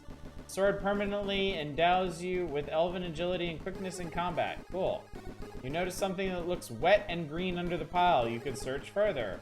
No. I will probably die if I do that. Hello. What do you want, sir? Greetings, friend. Come, I've got something you need. These parts are plagued with slime. Can't venture safely without my slime potion. A bargain, only 100 gold pieces. Yes. You don't have it. Check the gold in your inventory. I have 90 gold pieces. Amazing. This is a game that looked at... Hang on a sec. I'm gonna die. Need to make sure I'm paying attention when I die. What the hell is this guy? Don't bother me, I'm cutting a gem. Yes, you need it. No, you can't have it. I wouldn't give it to anyone. Least of all you. Go away. Fucking bats, man! This game looks at your adventure. When you clear your mind of the day's troubles, you start to think about the goblins. They appear to be rational. Perhaps you can reach some agreement with them. This is how you get health back. Neat. Look at your adventure games, constant nonsense, deaths, and said, yes, that's the tone we want. Yes, that's exactly what they did. Ah!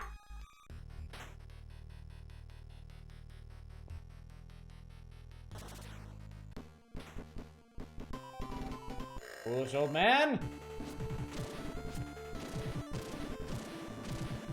This guy's a lot of health.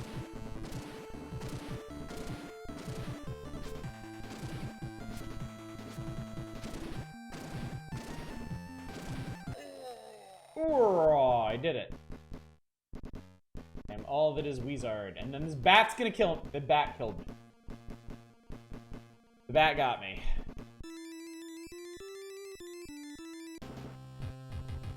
I don't want to be in here. What the fuck? My granite stone slightly larger than the gem. Take it, yes. Ow, ow, ow, ow, ow, ow, ow. Ow, ow, ow, ow, ow, ow. Stop it. Charm. Not here. Oh, good. Oh, good. It's not for here. I just get to die. That's neat. Really cool. I like that. This is way less immortal than they said it was.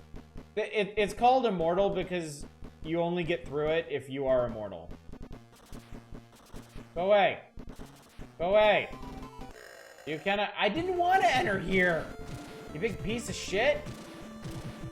Got past the real challenge, murdered by a bat right after. This is Elden Ring. Some things are timeless. Flat.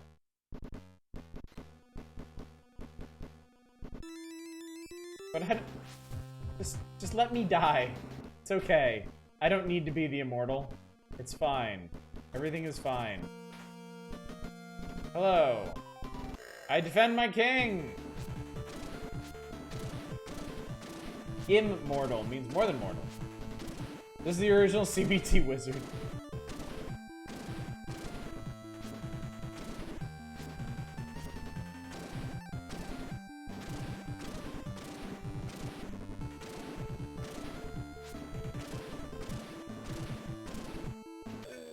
That guy almost got me. Oh my god, did I just step on a spike? I just got fucking... Okay, we're done. Game name, The Immortal. Yeah. God help you. Enjoy! Alright. We're gonna play a little TMNT then. That was requested. Actually, you know what? I'm gonna pass on that, now that I think about it. Because we're coming up on the now playing section, and there's probably gonna be some other stuff you're gonna want to request. There will be other palette cleansers. That.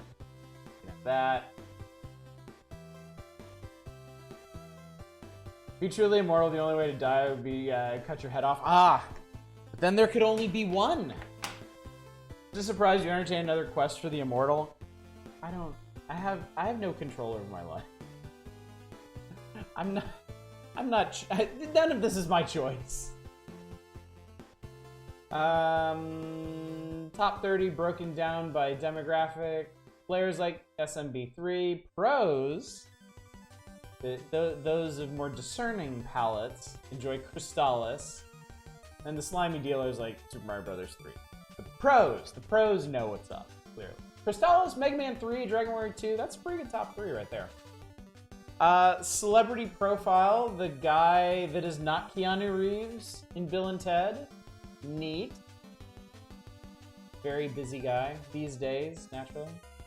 Glad the internet preserved the old school game magazines. Me too, Jaeger. Me too. These were a formative part of my childhood and a huge reason why I got into video games in the first place.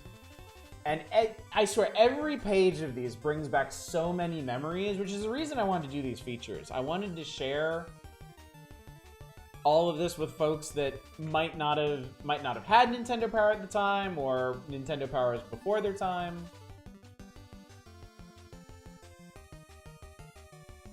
And it also gives me the chance to go back and play games that I saw in here and never got to experience myself, like The Immortal. So now I can play it and be like, wow, this is dog shit. My childhood was much improved by not having this in my life. What am I doing in my adulthood that I am subjecting myself to this? Multiple times. See? Everybody wins. It's great. What is Alex Winter doing these days? He's a director, apparently. Really? I mean, I knew he did the recent Bill and Ted sequel, but I wasn't aware he was up to anything else either. Players poll. Oh my god. Players poll contest is for Hudson Hawk. Who here has seen Hudson Hawk? Hudson Hawk is like my ultimate guilty pleasure movie. I know that movie is terrible, but I can't help but love it. It's so bizarre and funny and just off the rails the whole time.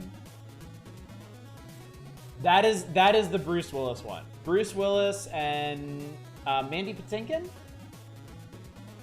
and Andy McDowell and Richard Grant is the bad guy, and he's fucking hilarious. Everyone is fucking hilarious in that movie. It's so funny. But yeah, it's this convoluted, like, almost like spy thriller heist thing. Hudson Hawk made me want to watch Double Dragon. This was the era when Andy McDowell was in things. What killed her career? Was that the live-action Treasure Island? Dude, I love Richard E. Grant. He's one of my favorite. He's one of my favorite like supporting actors. He did a couple years ago. He did one of those. I forget if it was GQ or whatever. Like breakdowns of his career, and he is fucking hilarious in it. Like he talks about Hudson Hawk and how he thought that was the end of his career, and he talks about doing Spice World, the Spice Girls movie, and how he for a hot minute he thought that would also be the end of his career, but that actually turned out to be like a big turning point for him. He's so funny. Alan Rickman's one of your favorite 80s, 90s actors. Alan Rickman was great in, like, everything. Die Hard is the big one for me. Just remembering him in that. He made such a good villain in that. Yeah. Sheriff of Nottingham. Oh, man. He did a lot to redeem that movie. As easily as much as Kevin Costner did to drag it down. Oh yeah, can't forget Snape. I'm hardly the biggest Harry Potter fan, but my girlfriend in college dragged me to see a bunch of them, and he was very entertaining at those. Him and whoever, what's his name? The guy that played the blonde douchebag dad. He's always like the smarmy bad guy type. He was the bad guy in The Patriot. He was in Star Trek Discovery, wasn't he? What the fuck is that guy's name? I really like him too.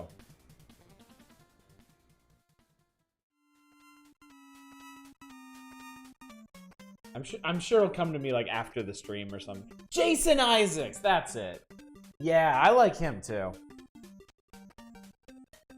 But anyway, what is this contest anyway? One winner goes on a Hudson Hawk scavenger hunt and wins a Sony big screen TV. You can win a personalized quest plotted in your hometown by Nintendo Power staff. You and 3 friends will piece together clues found all over town while riding in a chauffeur-driven limousine.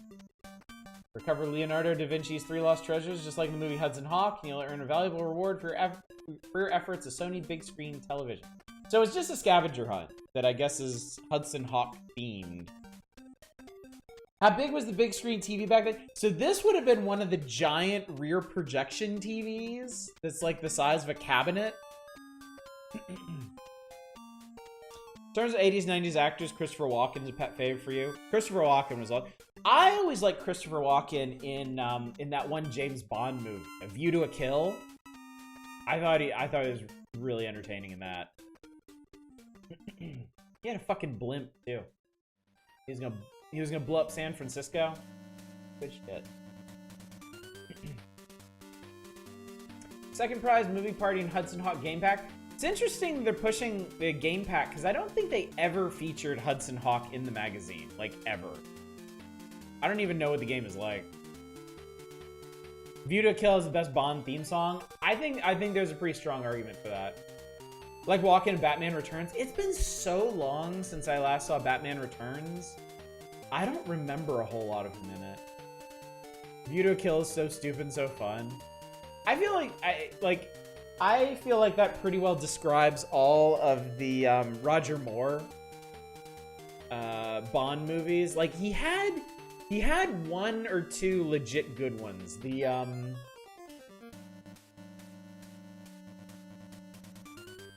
was one that was basically like a remake of From Russia with Love.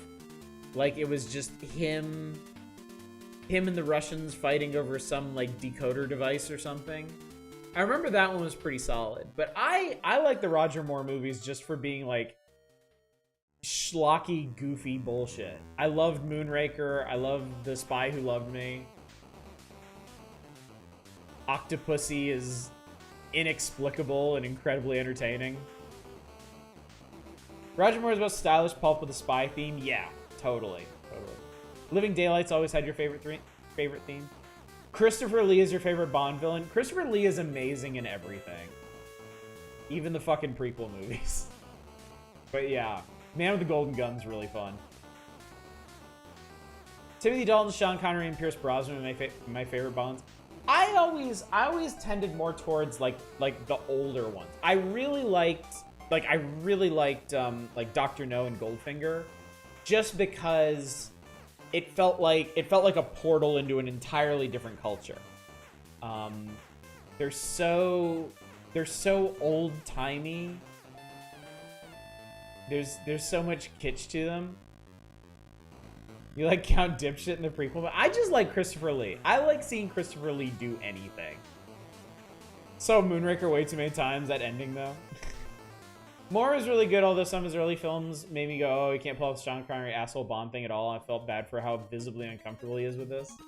I think he grew into it. I think he kind of made the role his own with a slightly more tongue-in-cheek, lighter Bond. Because Connery was an asshole, yeah.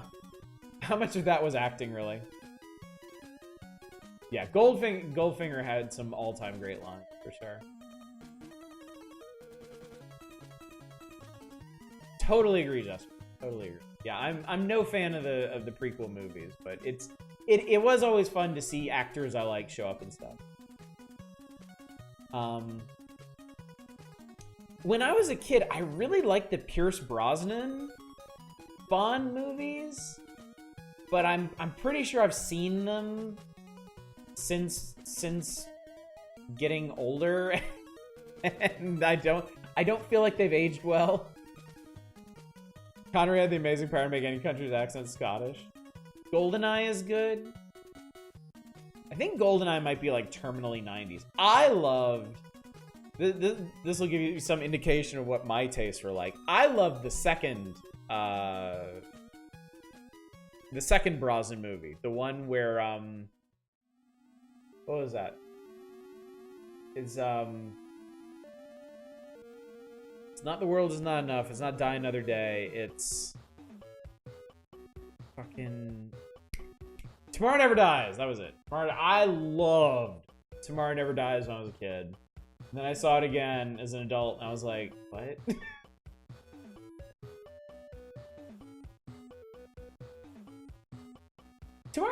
Tomorrow Never Dies had some really funny parts. I think that was the thing for me. It was a very fun comic booky kind of movie. Like second Brosnan movie more than GoldenEye. Likes The Last Jedi. Checks. This is explaining a lot, isn't it?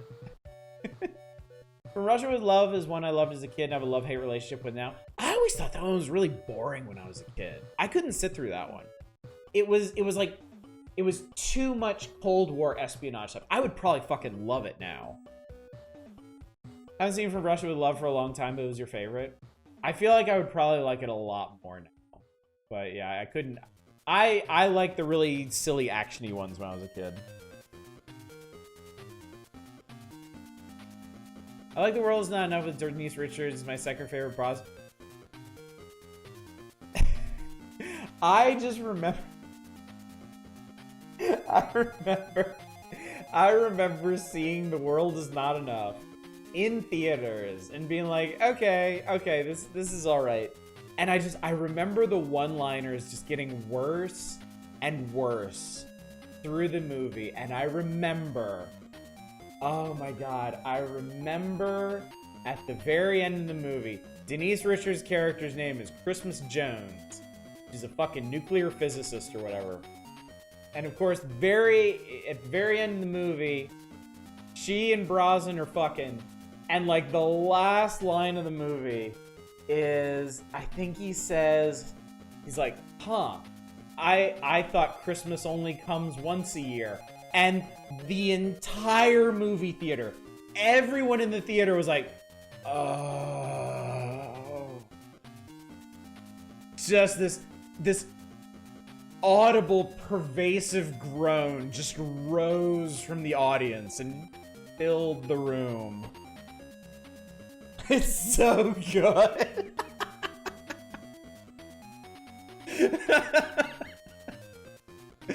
Oh, I mean, how much can I say? Because I got the biggest kick out of a very similar scene at the end of Moonraker, where oh, for fuck's sake, wasn't the lady doctor's name in Moonraker like Holly Goodhead or something? But when they're returning to Earth on the space shuttle and they're fucking in 0G and like M and Q and like I think the fucking Queen of England or somebody, they like patch in and they see them having sex, but Q isn't paying any attention to the monitor. And M's like, good lord, what are they doing? And Q, without missing a beat, is like, I believe he's attempting re-entry. That fucking killed me when I was a kid. I respect making an entire film to build up to a dad joke. It reminded you of Kingsman? Is Moonraker the one with the pheasant hunting scene? Yes. Yes, it is. Yeah. Bond goes to Drax's big, like, Biltmore estate-looking palace, and while he's there, Drax, like, has him go pheasant hunting and try out his, like, G-force testing machine and stuff. You know, you just know some poor stand-up comedian was hired to punch out the script and gave the heck up. When does Groot show up? You mean Jaws, of course. Jaws was introduced in Moonraker, and then he came back in The Spy Who... Or do I have that backwards?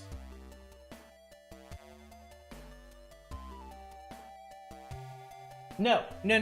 Jaws was introduced in The Spy Who Loved Me, and then he came back in Moonraker, right? Because by the end of Moonraker, Jaws comes around and he's a good guy. Because he falls in love with that little itty-bitty teeny tiny chick that Drax is gonna genocide, right? Jaws ends up with a teenager with braces. It's disturbing. She's just very short. She's not part of Drax's master race, so Jaws turned against him. Think about From Russia with Love, and I love the side villain, but Bond is an awful person even by Bond's standards. Seen a fair amount of the Bond films. The series is pretty enjoyable long after the original author passed away. I've always meant to read the books. I've always been curious about what reading the books would be like. I've heard many mixed things about them. Side villains when they based Frau... Yes, yeah. Yeah, the scary Russian lady. In From Russia with Love. Richard Kiel made Jaws intimidating. He really did. The way he was shot in some of those scenes, I remember... Fuck, I'm getting the movies confused.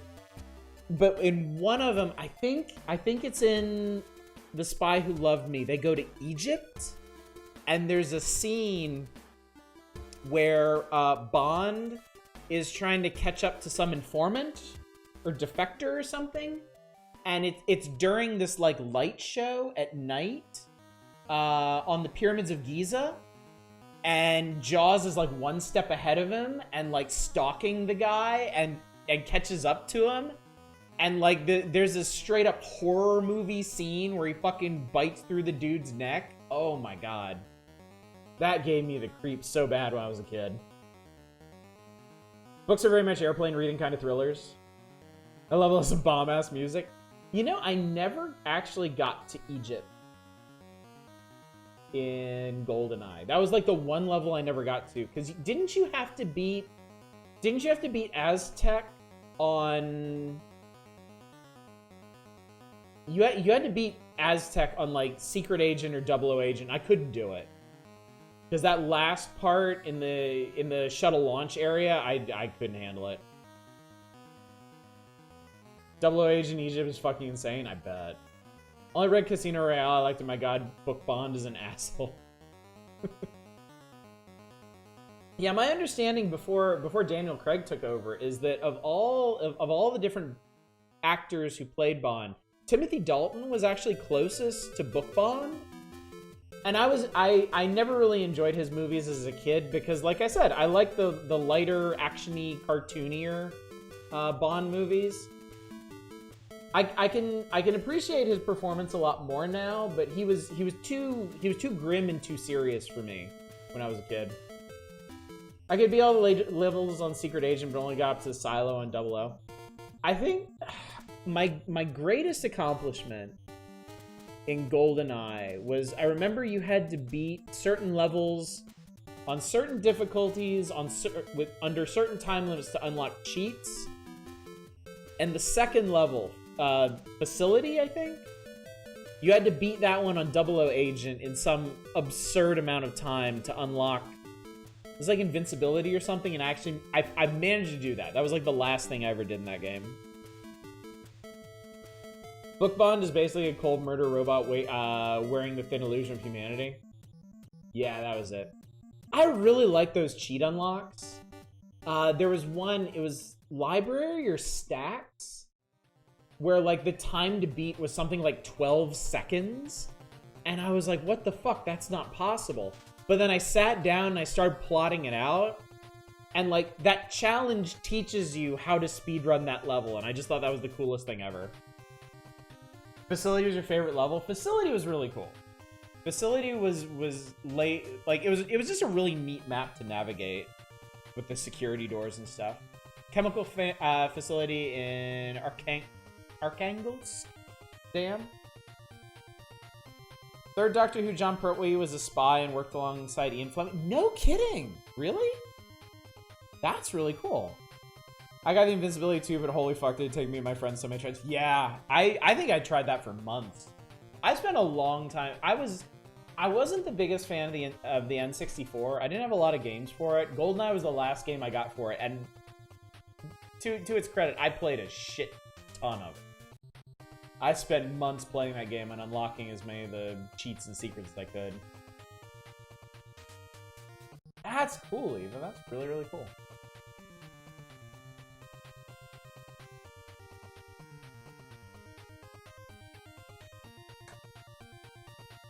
What always got you about the facility is the actual movie. The area makes no sense. Facility is at the bottom of a dam, and yet Bond escapes on a plane, taking a nosedive in the camp. Oh, you're right, yeah.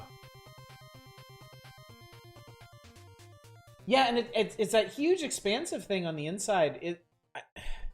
Doesn't it kind of look like a brewery on the inside? Like, I remember those tanks that they put the bombs on. Are they supposed to be turbines? But then they'd be at the top of the dam. They're at the top of the dam in the movie. They should be at the bottom or something. I can't think about that too hard. It's gonna give me an aneurysm. Grumpy Kung Fu Uncle Dr. Lo. His era was great. Actually, of the old, I've only seen a little bit of Doctor Who, and it was only John Pertwee episodes, and I actually really liked him. He was really, really entertaining. Second to fifth Doctor was fucking amazing. First also had his moments too. The first was like the really grumpy grandpa Doctor, right? Every Doctor is the best. Oh shit, it's after 11 o'clock. I probably need to get on with this. We're actually going to finish this tonight. Hopefully we will finish. Someday I want to watch more Doctor Who. I'd like to see a bit of each of the Doctors, whose style I really like. I love how long we've been on this page just rambling about movies. It can't be helped sometimes. We get on a really good tangent. You can't let that go to waste. First was a sinister, creepy grandpa who kidnapped his companions. Sounds like a winner. Counselor's Corner. Star Tropics. Yes, you need help with Star Tropics. Star Tropics is a meme game, but I love it nonetheless. How do I get through the Ghost Village? Ghost Village is... I feel like Ghost Village is probably like the first really hard part of the game. I think we talked about that last time we did. How do I enter the tunnel in Captain Bell's Memorial? Yeah, the piano puzzle in that one's really kind of annoying. Requires you to know what the notes are. You know, auditions involve localization. It says can't be helped. Fourth is one of your pet faves, especially his run with Romano is great. Fourth is a great character, a problematic ass on set, really? Huh. Okay, but the really important part of the issue is gameplay counselor profile. Let's see who these folks is. John Schamer. Been a gameplay counselor for like a year and a half. Hobbies, mountain biking, snowboarding, and skiing. Got that smug, self-assured look that kind of makes me believe it. Greatest NES accomplishment, finished heavy shredding with one character. Never played heavy shredding. Favorite NES game, Mega Man 2? Alright, fair enough. John Schamer is just Dave Cole. Tom Baker was an utter troll, if I recall. First Doctor, I definitely recommend Edge of Destruction. Amazing little sci-fi psychological horror story. That sounds appealing. Tom Baker's an actual alien. Jeff Norton. Hobbies, playing and producing music, working with computers, camping, fishing. Okay. Greatest NES accomplishment, first gameplay counselor to complete Dragon Warrior 2 and Earthbound. Oh, interesting. I feel like one of the previous gameplay counselors mentioned playing Earthbound 2. Lucky them, they actually got to play the original translated version that never got released here. KCJ Pelkey. Hobbies, snow skiing, golfing, and installing stereos. Huh. Greatest NES accomplishment, first gameplay counselor to complete TMNT 2 with partner, Tony C. Favorite NES game, Snake's Revenge? What the fuck? It's like the only person in history I've ever known to actually even mention Snake's Revenge, other than the magazine itself. It wasn't entirely his fault. He had undiagnosed bipolar disorder. Oh, wow. Huh. Mischievous madman thing actually add to his doctor. Danced around everyone as an utter force of personality the entire way. Gameplay counselor is a heck of a title for your resume. I know, right? James Verhage? Hobbies, skiing, playing NES, computer games, and football. Okay. Skiing is a bit of an outlier there, but whatever. Greatest NES accomplishment, completed over 250 games. Wow, what a nerd. Favorite NES game, all NES games. Boo, lame answer. I have small children. When I ask them what's your favorite blank, they give me like 4 answers. You can't do that bullshit. You're a grown-ass man. Sack up and pick a favorite game already, James. Snake's Revenge, the unsolicited Metal Gear game. Ultima, what's a good way to collect coins? The Dungeon of Shame serves as a literal goldmine for innovative explorers. That's the Dungeon of Shame. How can I quickly build attributes? There's a mysterious magic ball in the Dungeon of Hylock, which your party members can touch to build 5 points each of strength, intelligence, and dexterity. Wow, there's a ball of stats you can rub again and again and again. I already told you my favorite NES game. And it's a good one, Jaeger. It's a good one. What's... Actually, now I have to think. What's my favorite NES game?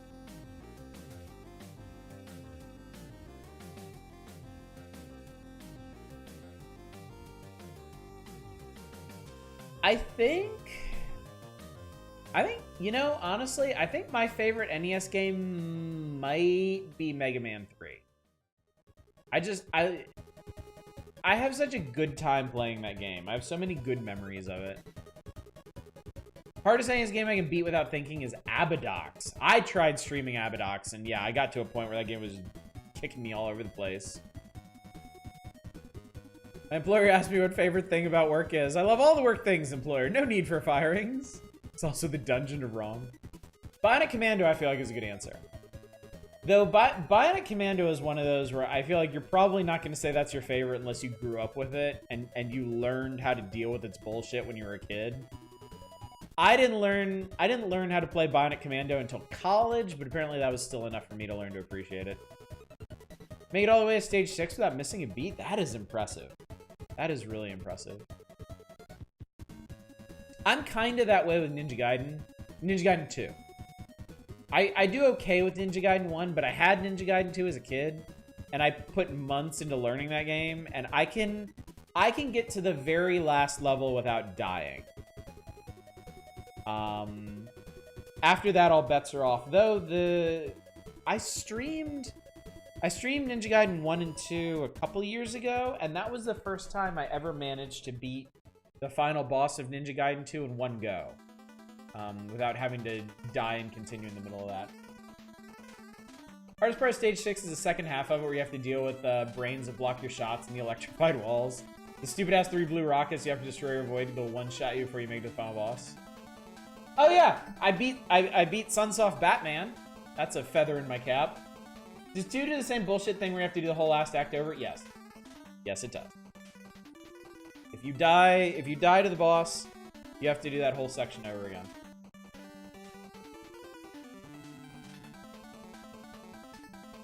It's so funny, too, because if you die in the middle of that level, you just get to start from, like, a perfectly reasonable checkpoint. There's, like, 2 or 3 checkpoints in that level. But if you die against the boss, it sends you all the way back to the start. So. It's such a mean level, too. Anyway. Magician, how can I restore to full health early in the game? Don't bother, you'll die anyway. Oh, this is what got me in Werewolf, the stupid laser beam. The second level of this thriller, there are several corridors lined with laser beam emitting devices. Climb down to the left, then jump over the ladder to the right where the beams are. If you cross the beams human form, you'll be hit with a very strong jolt. As a werewolf, you'll be able to cross the beams unharmed with a backflip. Press up on the control pad and the B button at the same time. The werewolf will jump and spin while he's in the air. Press right or left. Oh, so you get iframes on your backflip. I had no idea. Yeah, I saw that coming. Favorite NES games are probably Dragon Quest 3 and Mario 3. Shadows! What were we just talking about? You have one favorite! You had one job here, Shadows. Come on! Please! My credit, the very first time I played Ninja Gaiden Double Dragon, I nearly beat them on the first play. That's impressive, Jaeger. That's really impressive, especially Ninja Gaiden. When I streamed Ninja Gaiden 1, it didn't take me too long to get to the last level, but I think I spent over an hour just on the final level, trying to get the stars to align there. Jump half star kicking my ass about 3 to 4 times the distance you got into. I bet you do a lot better than I did. Really? I do want to get back to that one at some point. I feel like it'd be pretty interesting. Your favorite NES game is Zelda 1. That's a perennial pick. That's a good one. That's an extremely solid game. All right, now playing. Let's go through this section. Let's build a list of games that we need to try. First up, obviously, is Magic Darts. New twists on the classic game of darts. Make Magic Darts from Romstar a unique gaming experience. Up to 4 players can choose from 12 types of dart-wielding characters. They range from average players to experts, aliens, and other characters that you may not immediately associate with the game. Each player has his own way of making the dart reach the board. So apparently in Magic Darts, all of the characters have like a special super throw. Like you can see there, the monkey like throws over his shoulder. The robot can actually like reach all the way to the board and just kind of stick it on there. There's a big like muscle dude who throws like a giant dart that I think knocks other darts off the board or something. 6 dart classic. 6! I can't believe the gold carts to Zelda 1 aren't as rare as I thought they would be. Because those are the ones that everybody bought. They weren't like some special edition things. Like all the carts, like pretty much all the Zelda carts they made were gold. I think it would probably be harder to find non-gold carts. Seeing the Divine's fourth Doctor's sense of humor is one where the villain's butler shoves the Doctor in a room at gunpoint and just snarks everyone in the most friendly way. I say, what a wonderful butler. He's so violent. AVGN made the gold card of Nintendo World Championships famous. Seen a Pat the NES punk bring the game over and James taking hammer. What else we got? So Magic Darts are on our list. Wampum. There is apparently a game called Wampum. Take on the dangers of the great outdoors in a test of skill and bravery. Jaleco is a young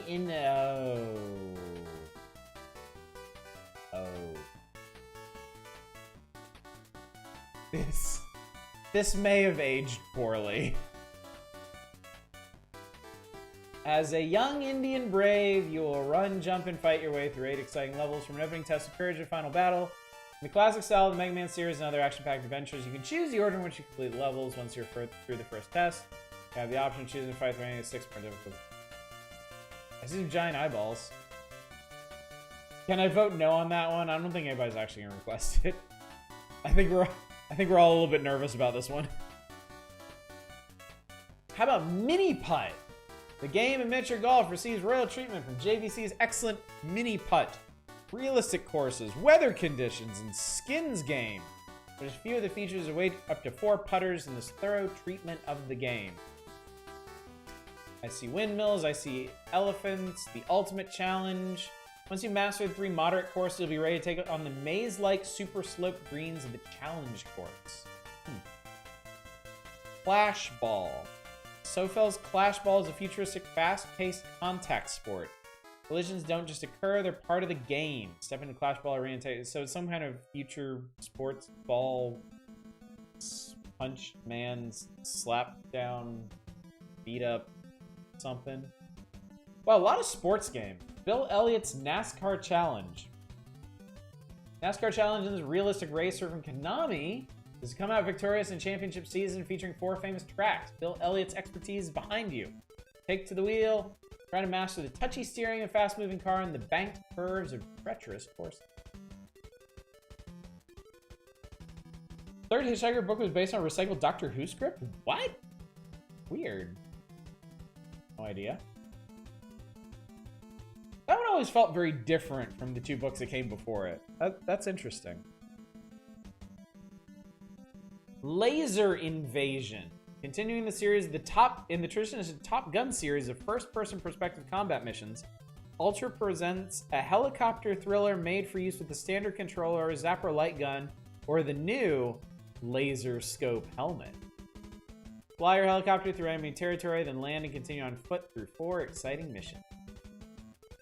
I remember the Wizard when the video game champ said he had all 97 NES games, even though the NES library is close to 700.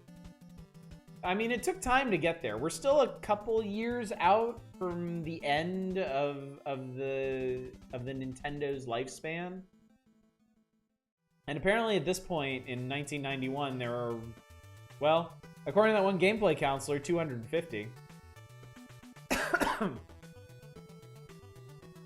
Slarty Bartfast is the Doctor, the cricket robots are Daleks. Oh, that kind of makes sense. That kind of tracked. Bit of an NES cart bubble for a while.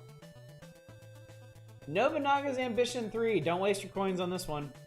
Toei's collection of role-playing simulations set in ancient Asia continues to build up with this follow-up to Nobunaga's Ambition. Up to 4 players control the daily activities of fights in the 16th century. 255 generals control, as well as 4 samurai.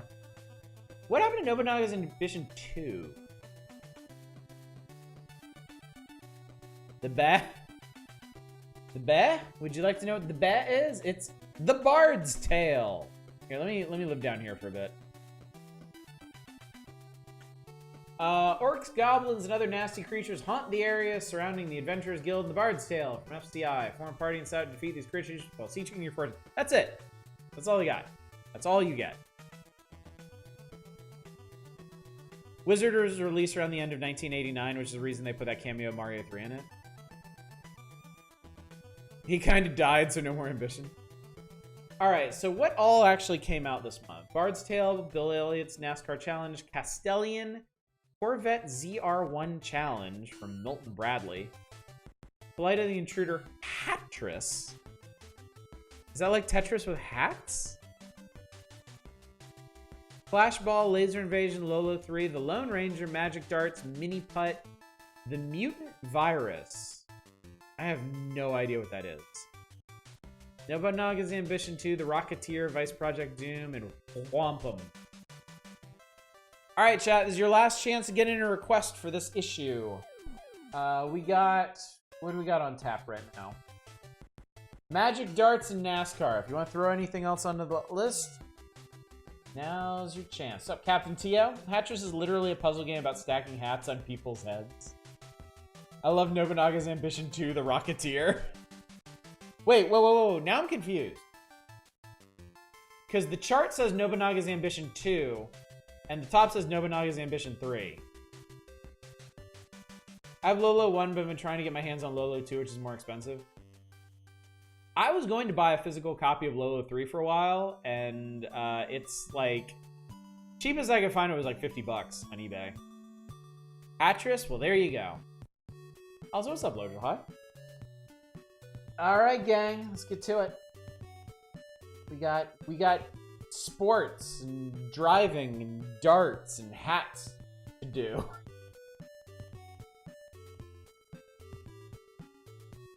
Things is happening. Magic dorks. Is this how ambitious Nobunaga was? He was already planning 3 when 2 was happening.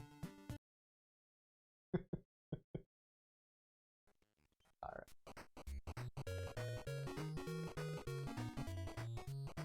Fresh start button! Select your game. 301, 501, 701, count up, round the clock, half it. I don't know how to play darts, actually. My roommate, when I was living in Japan, my roommate actually got really into darts. Like, he bought his own set of darts. He would go out to bars and, like, challenge people to games and stuff. I always thought that was really interesting. Didn't really appeal to me at all. Recognize that NES tune, the Lullaby from Mother 1? That's right. Indeed it is. Ready for the motherfucking darts? Open or double? Open in, open out. Sure. How many players? 1. We can be Tom, Bob, Ann, Sue, Joe, Max, Lee, Rom, Liz, Ken, Rio, Evie, Ebe. Was Rocketeer worth it? I got the points, but I don't have 4 stars to play shovelware. It's shovelware. Rocketeer was awful. Rocketeer was truly terrible. What do you think? Do we play a human? Do we play a mountain of meat? Do we play a Kung Fu Master? Robot? Ninja? The monkey I would name Kong. Ken is obviously Shredder. Number games, you have to build up score to reset target number. The whole open and double out thing is that in order to win, you need to hit the target using a double. Fortress is pretty good. I'm gonna be the ninja. Name.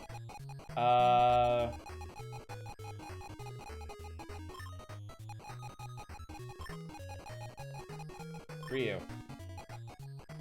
So you can do light, middle, and heavy dart. Let's do some middle darts, I guess. Game start, extra... Game start? Player 1 ready.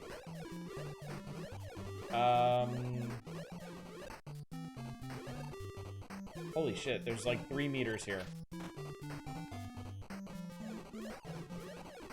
Oh, so, okay, so I'm trying to get to 300. Okay, I get it.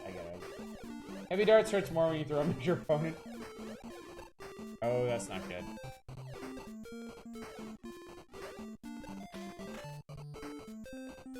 Okay. You got a 1, that's not a great start.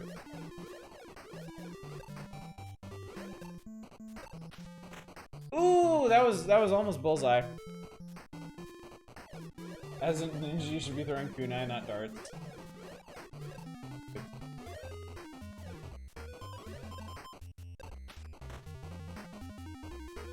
I got triple 1. Go me.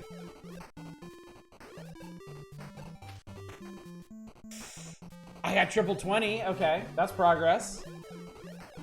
You can throw a damn fireball.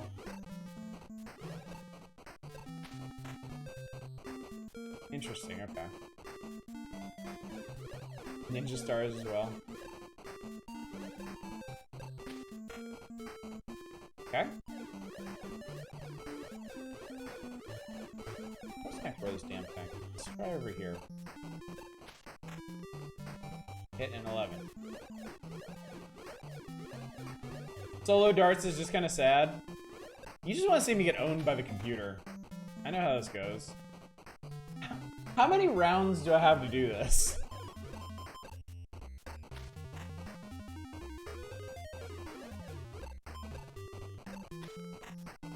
Wow, okay, that was kind of cool.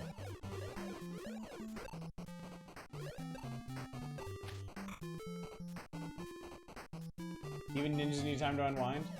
So, my understanding is you can actually get some kind of bonus if you hit the fly that's buzzing around the board.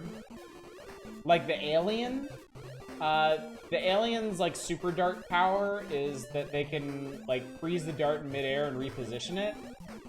And apparently if they hit the fly, they transform into something else.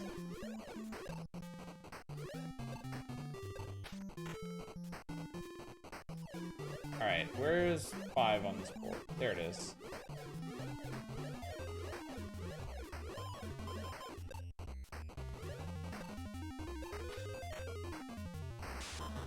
Boss! Where'd the fucking monkey come from? Alright,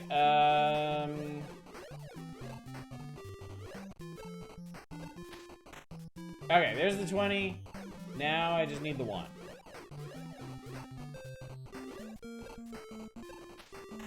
Oh my god, I did it! Can you turn into a Deftones song? Oh, the lady loves me now.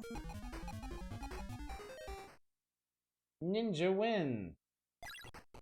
Alright, so let's do 301. We'll do that. Let's play with 4 players. And let's be... Those are rules. Let's be the Kung Fu guy.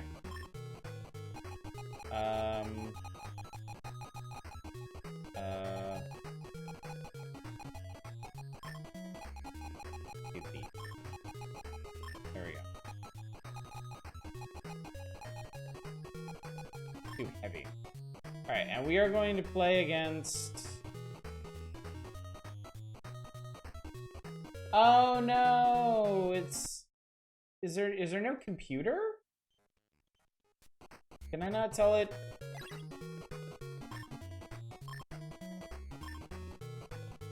Oh, you know what? You know what I bet it is? Hang on. 1 player.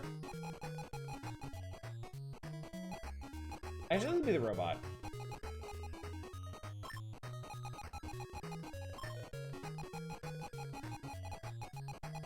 Yeah. Extra player. Here we go. All right, let's fight the Macho Man. Let's fight the monkey. Let's fight the alien. There we go. All right, we got. We're a robot for Christ's sake. We can do this. Look at that, 20.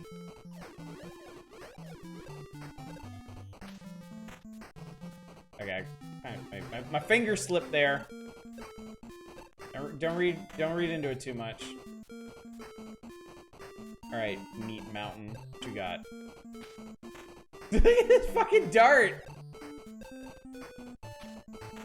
I should have named him Rob, shouldn't I? Gagong! The monkey just throws backwards.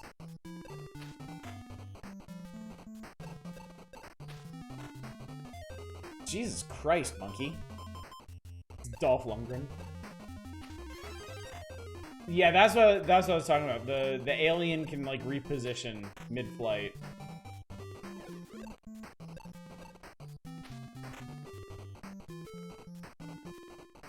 How do you do your...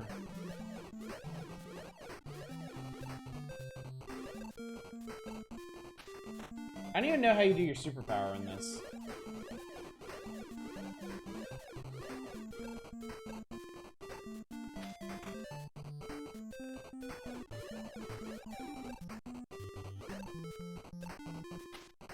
Oh, look at that. You're gone. What's the point of throwing really heavy dart?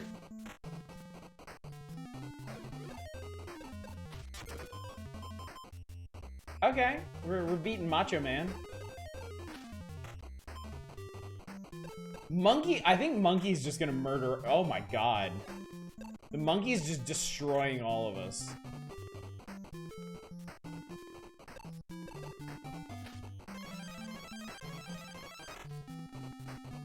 What the fuck was that? Big dart means big points, rip and tear. I think maybe the alien's just toying with us. Like, he doesn't really want to win this thing. Aw, boo. Boo, too hard. Ah, yes, okay.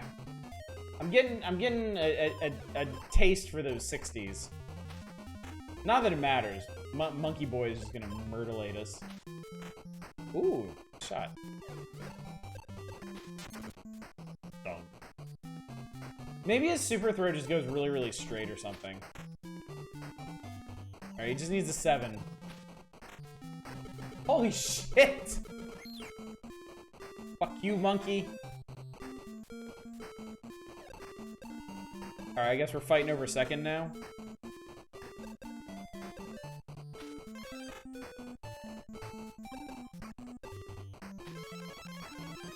I guess the alien's decided he wants to win now.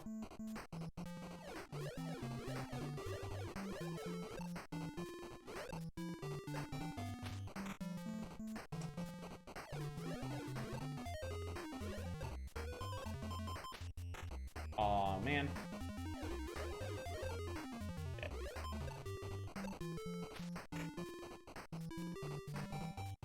Call him Caesar from Planet of the Apes. That seems appropriate. Jesus Christ, bro.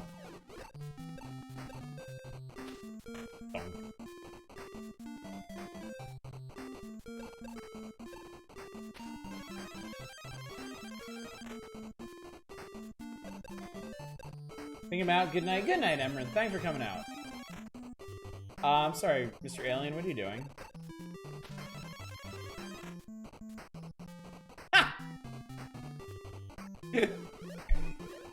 Alright, I gotta get 87 or Alien's coming in second. Damn.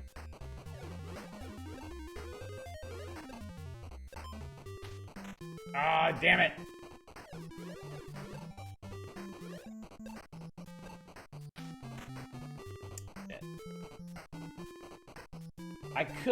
I could go at next round, but I'm pretty sure Alien's got it.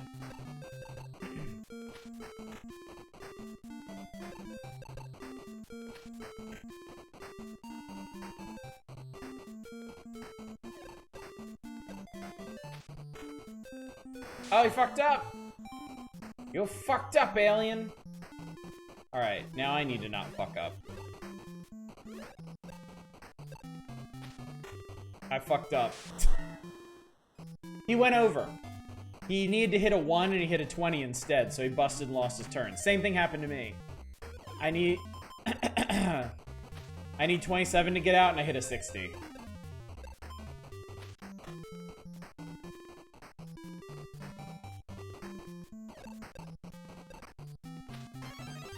Man, fuck off.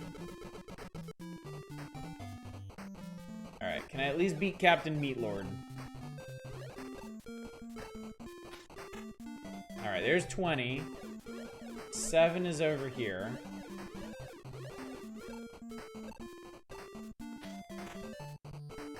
Ah, busted.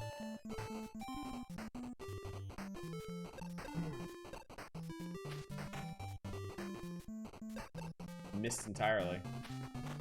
Alright, this is 20. Can you hit a 6?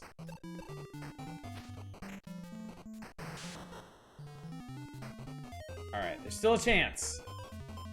So you're saying there's a chance. Fuck. Alright, I need 22.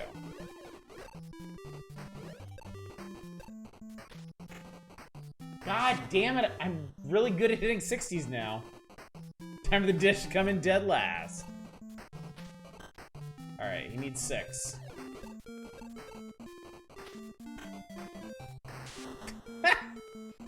We're both just total meatheads.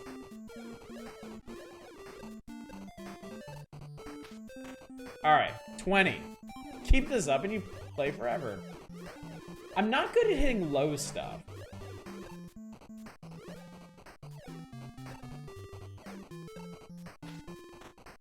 I did it! I did it! Fuck you, meat man! I wish I had a bot that played air horns over the stream whenever everyone said the dish.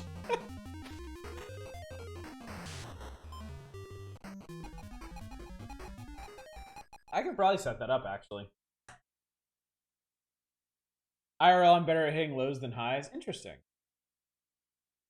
Alright, well, we came in third. Better than nothing. Alright, that was Magic Darts. It's darts.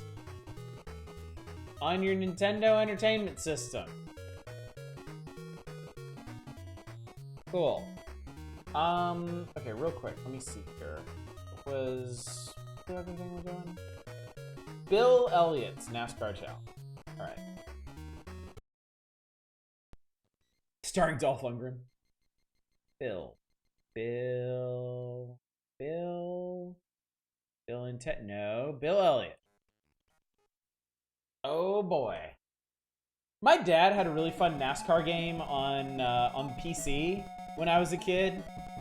It had pretty extensive damage modeling for the time. So I used to love starting up a race, turning around, going backwards, and like smashing the people as hard as I could.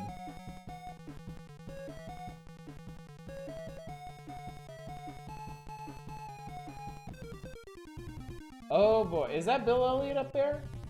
Couldn't tell you what Bill Elliott looked like if you put a gun in my head. Daytona, sure. Grand Prix car, sure. NASCAR license, sure. Auto qualify, yes. Pro? Let's practice. Whatever. Hideo Kojima's Bill Elliott's NASCAR challenge. Drafting is in this? Okay, that's clearly Bill Elliott. He's labeled. As close as you can behind a car, the lead car will be running with the accelerator wide open. You won't have to run at full throttle to keep up due to the vacuum that's created by the air coming off the back of the lead car. Use your remaining accelerator to slingshot past the lead car.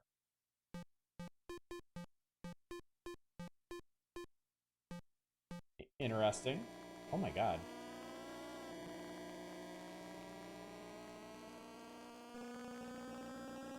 Oh, Jesus. Wow, wow, wow, wow, wow, wow, wow, wow, wow. Okay.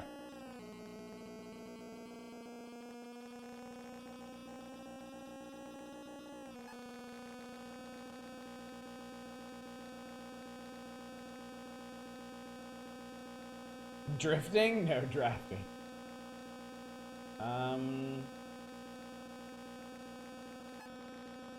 Where's that car you're talking about?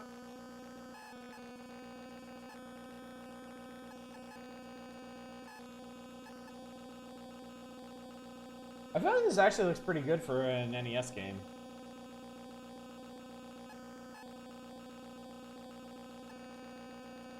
Whole position the same. The sound design could use a little work, I think.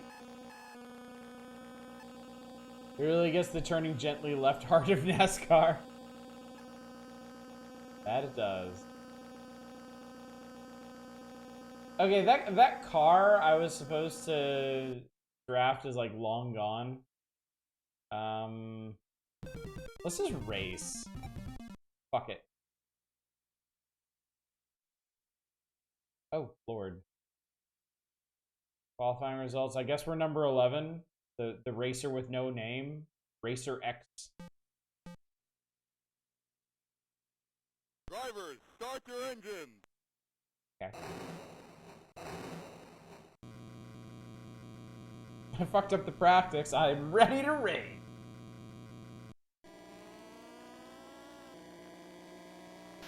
Oh Lord, that's the wall. Okay.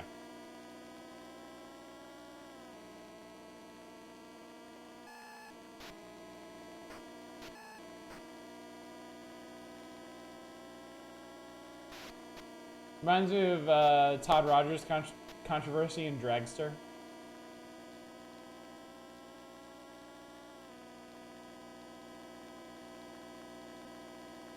I passed somebody. I think that's how drafting's supposed to work. Spoiler alert, Racer X is Bill Elliott's long-lost brother.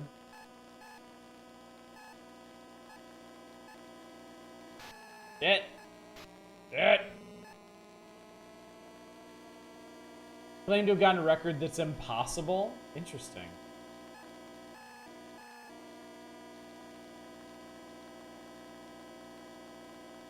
Record lap of 1.12 when you can't get it any lower than 1.15.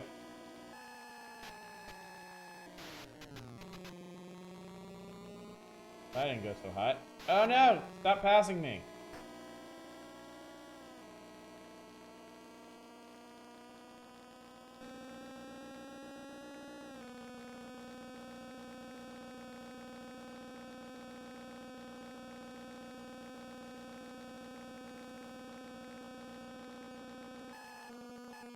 I'm gonna level with you, chat. This might be the most boring racing game I've ever played.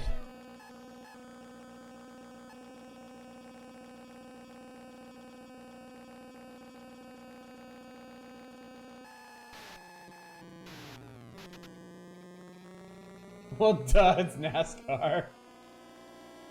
Ah! I put his ass in the wall.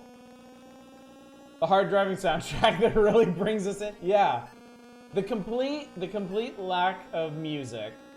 The buzzy, crackly sound effects. The lack of anything in the lavender void beyond the track. Like, we're just, it's like Langoliers have eaten the rest of existence, and all there is now is the Daytona track. And our poor aimless cars.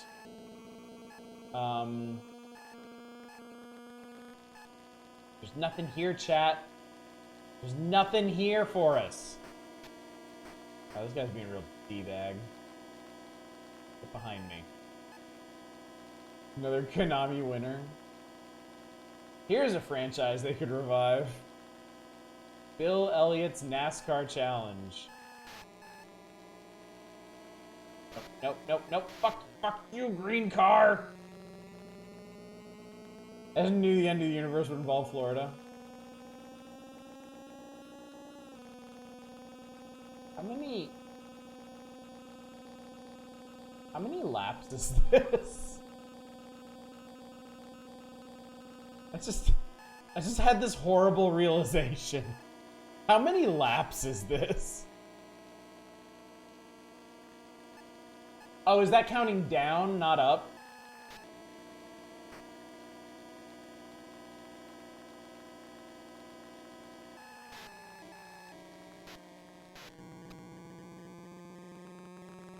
Oh yeah, this is just training.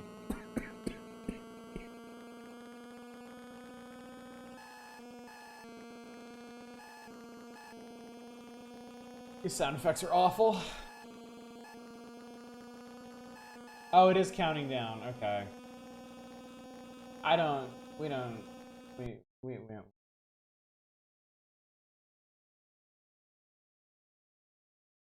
Seem to be dead last as per usual. Look, NASCAR is not my wheelhouse, okay? So just... Now Hattress. I think we have some potential here. Oh, there's some bullet. Okay.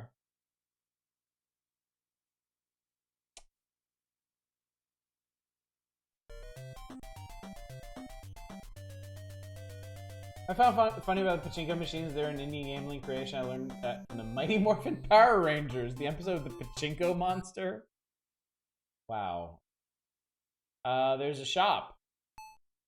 There's stage. I would like music, yes.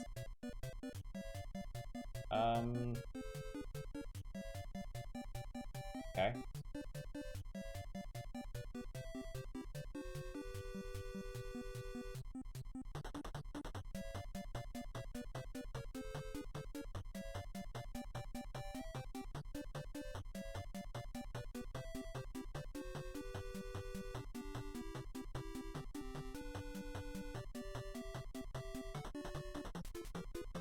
So this is really what we're doing, huh? Really what we're doing.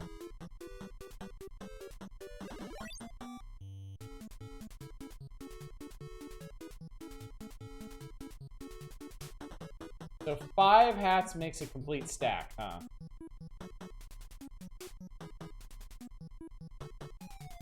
That almost worked out.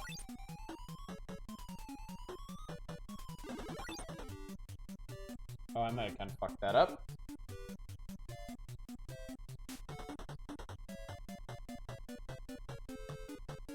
Bill Elliott's Hattress.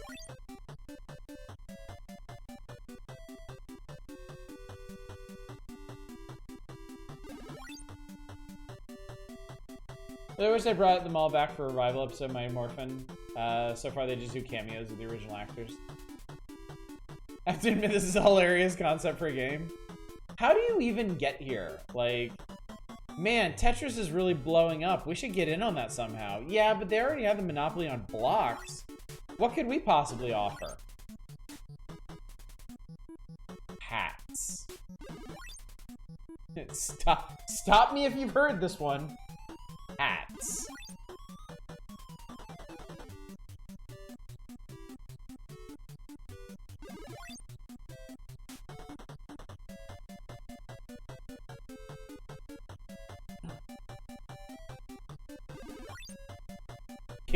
The kids, they love the hats.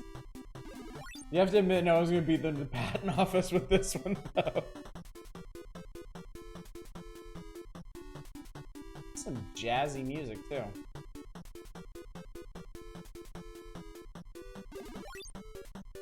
Yoshi and Yoshi's Cookie were fun time wasters. I could never get the hang of Yoshi. Yoshi's Cookie I played a bit of, but Yoshi I could cash in.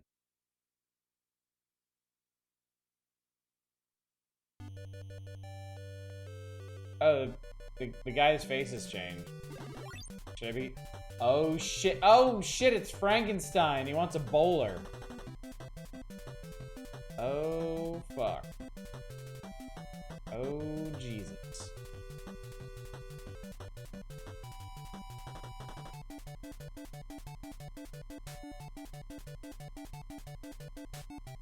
Oh, this is gonna get ugly in a hurry.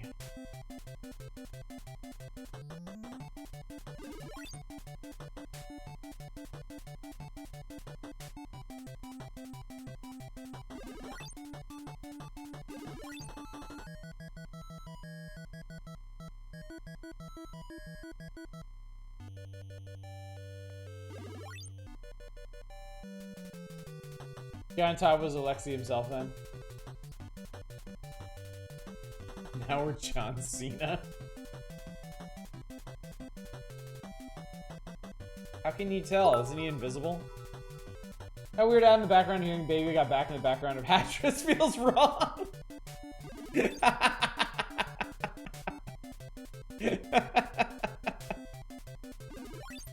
I'm okay with that. Okay with that. Alright, this stack over here is quite simply getting out of hand. I need to do something about this. Alright. Progress.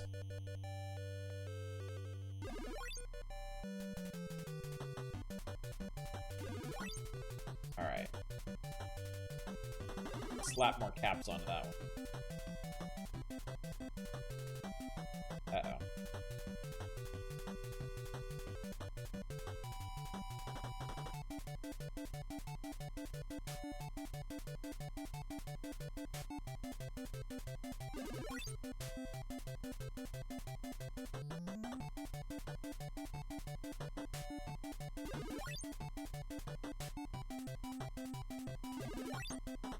Like big hats and I cannot lie.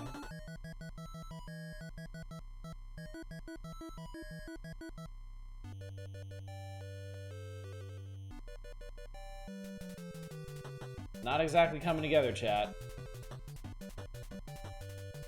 Not looking good for Team Hat.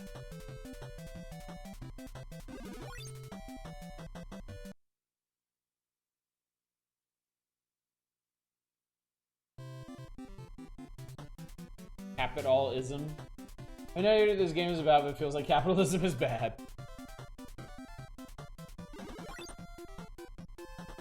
The same could be said of any game. Are we adding Charlie Chaplin now? Drop show marks? Okay.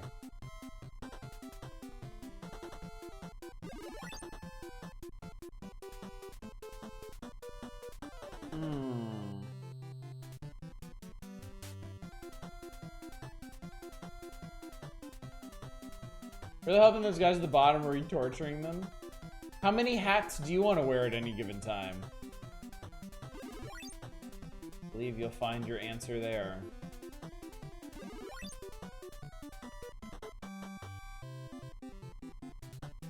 One of our dudes at the top, there's two guys and one of them just has more beard than the other guy.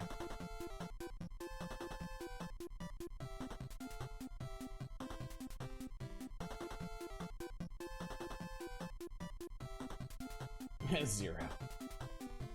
Oh man, this is getting rough. This is what you have to do to get these hats not tested on animals label. The only way.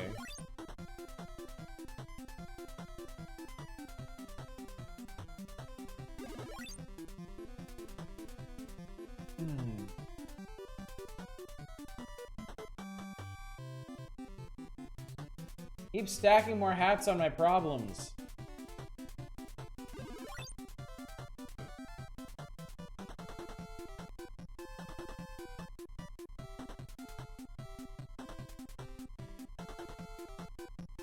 Top hats are definitely kind of fucking me up here.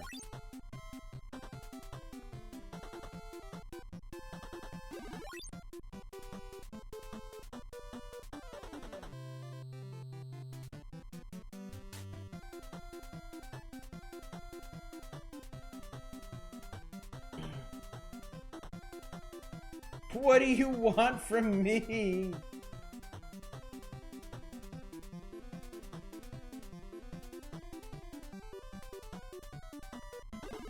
I'm certain. I'm certain this is someone's fetish. I don't get it. What does this have to do with NASCAR? Bill Elliott's trying to branch out. He sees a real future in haberdashery.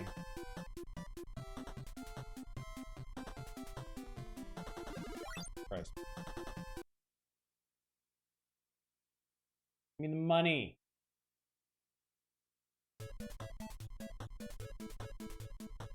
Oh Christ, we got wizard hats now. The wizarding world of Hattress.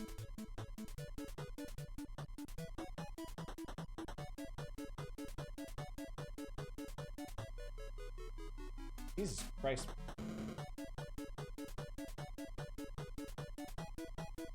Hewitt. Next, Bill Elliott's KO boxing, the Bill Elliott grill.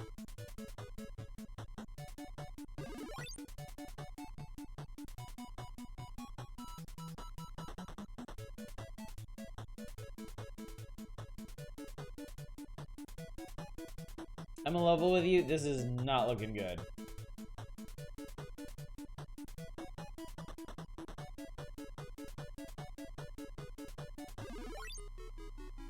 Bill Elliott grows and makes the fat swirl around in a lazy circle. Shit, that's not good. Okay.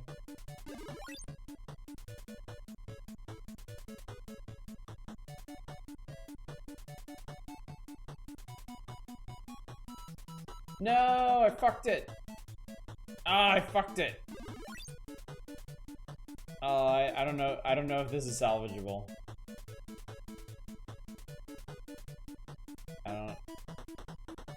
I don't think I got it. I got a bad feeling.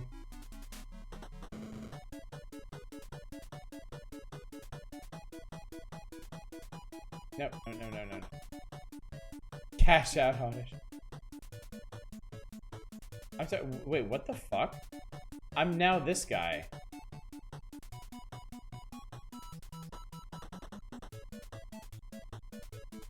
Wait, this guy can just... What? Oh, that guy... Okay. So you can just go and just remove hats. Whenever the fuck you want. It's Lennon.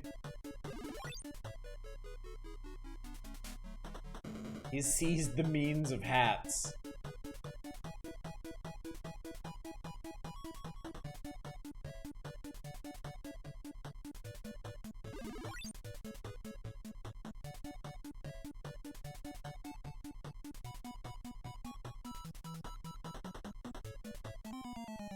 Oh no.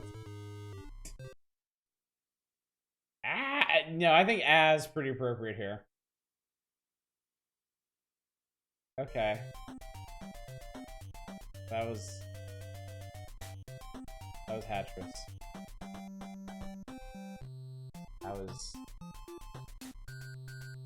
That was weird. Shat. All right.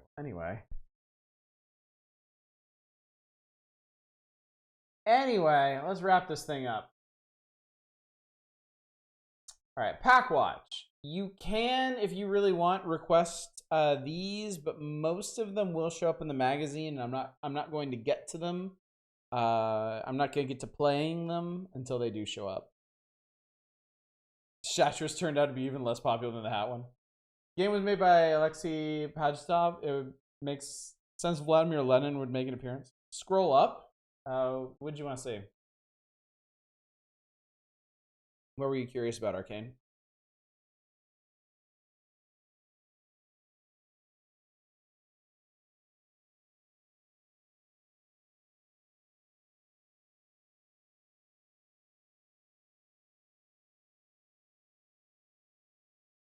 Bard's Tale, huh? You don't have to use the expensive option for that since it's here in the magazine. Use the 1,000 coin. Here, let me give you that back. Yeah, the 5K version is for stuff that doesn't show up in the magazine. So like Famicom games, ROM hacks, homebrews, that sort of thing. Beat Star Tropics for the first time way back in 2001. Oh wow. I was lucky enough to have Star Tropics when I was a kid. So I learned to beat it back then. And then I've streamed it a couple times. I streamed a full playthrough of it a couple years ago when it showed up on the Switch.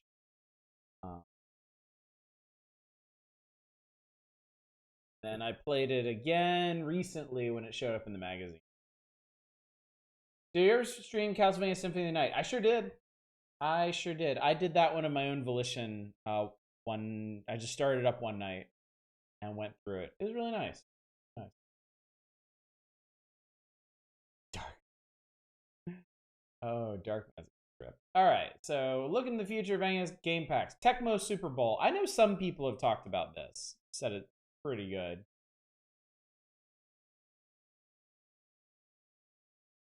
Someone's name's written on who you start named Chong DeFrez. Huh, interesting. Okay. Missed the opportunity.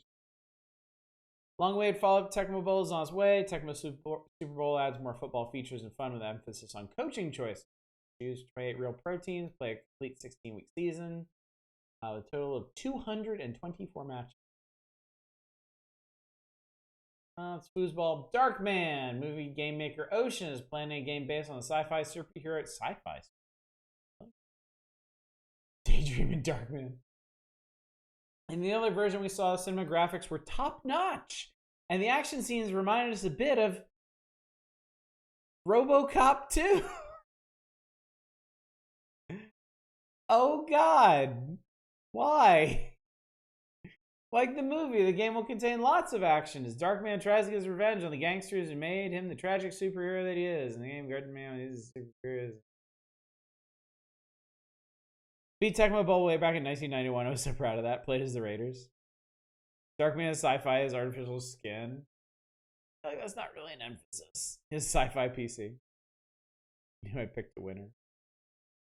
Daydream and Davey. If you've ever daydreamed of being in the Old West or Middle Ages, you have something in common with Daydream and Davey, the hero of a new action game from HAL America. Great adventure through the eons, from ancient Greece to the Wild West and in between. The gameplay perspective is slightly reminiscent of Crystallis. The graphics are big and colorful rather than role-playing. However, Daydream and Davey concentrates on pure action and a bit of puzzle solving.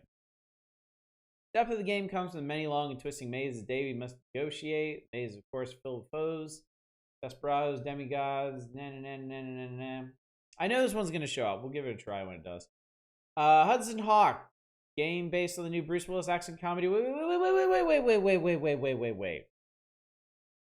They just did a contest to give away Hudson Hawk game packs. But Hudson Hawk is still in pack watch? Like, they don't even have, like, a set release date for it? Another game from Ocean. Oh, look what it is! It's the Super NES Showcase, and they even have the North American model for it. Pack Watchers managed to get the hot scoop on the prototype US Super Nintendo Entertainment System, as officially called. The design of Super NES is similar to Super Famicom, but some of the more angular qualities of the NES mixed in. Expect our full report on the Super NES in our next issue. An insider's rundown of the system's technical capabilities. Here's a look at a couple of Super Famicom games that should also come to the Super NES. Super R-Type, Hole-in-One, rumors of, oh wow, rumors of The Simpsons already. CSG ImageSoft has a couple of 16-bit titles in the works. One of them, Jelly Bean, stars a little blue hero that reminded us of a cross between Lolo and the Blob. Equinox, follow-up to the NES puzzler Solstice. Trade West is working on a 16-bit version of Super Off-Road. That's the good one. Hopefully it'll support multiplayer play.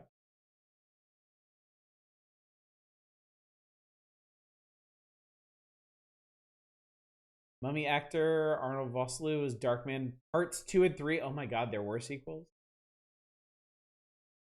Jelly Bean. Don't think it ever came to America. Yeah, I don't recall that one. I don't recall ever seeing or hearing about that one. Gossip. There is an American Gladiators game, isn't there? Bases Loaded 3, Might and Magic. Videomation, Wizardry 2, Workboy. Oh, the Workboy. I wish I could show you all the Workboy. I've never seen one in person, ever. Like, I looked for them, and I never even saw one in stores. That would be fascinating. That would be an interesting deep dive into hardware. And that's it. We did it. We have survived. Next issue. There's no getting around it. Next issue is Battletoads. That's going to be Saturday. That's pretty much just going to be Saturday, I think. Wouldn't mind streaming either Darkman or the movies. What if we skip that? There's no way. No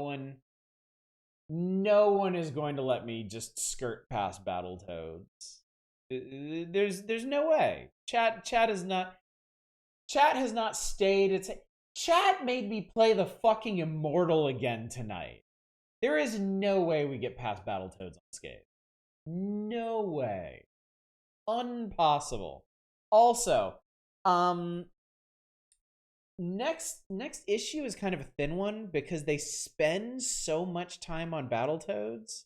Like, you can see, like, the reviews they're previewing this time are Battletoads and then 2 Game Boy games.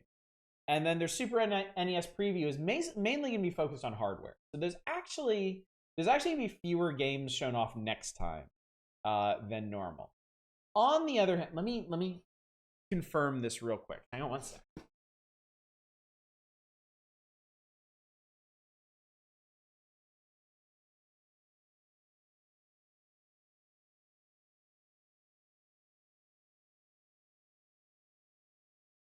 All right, chat.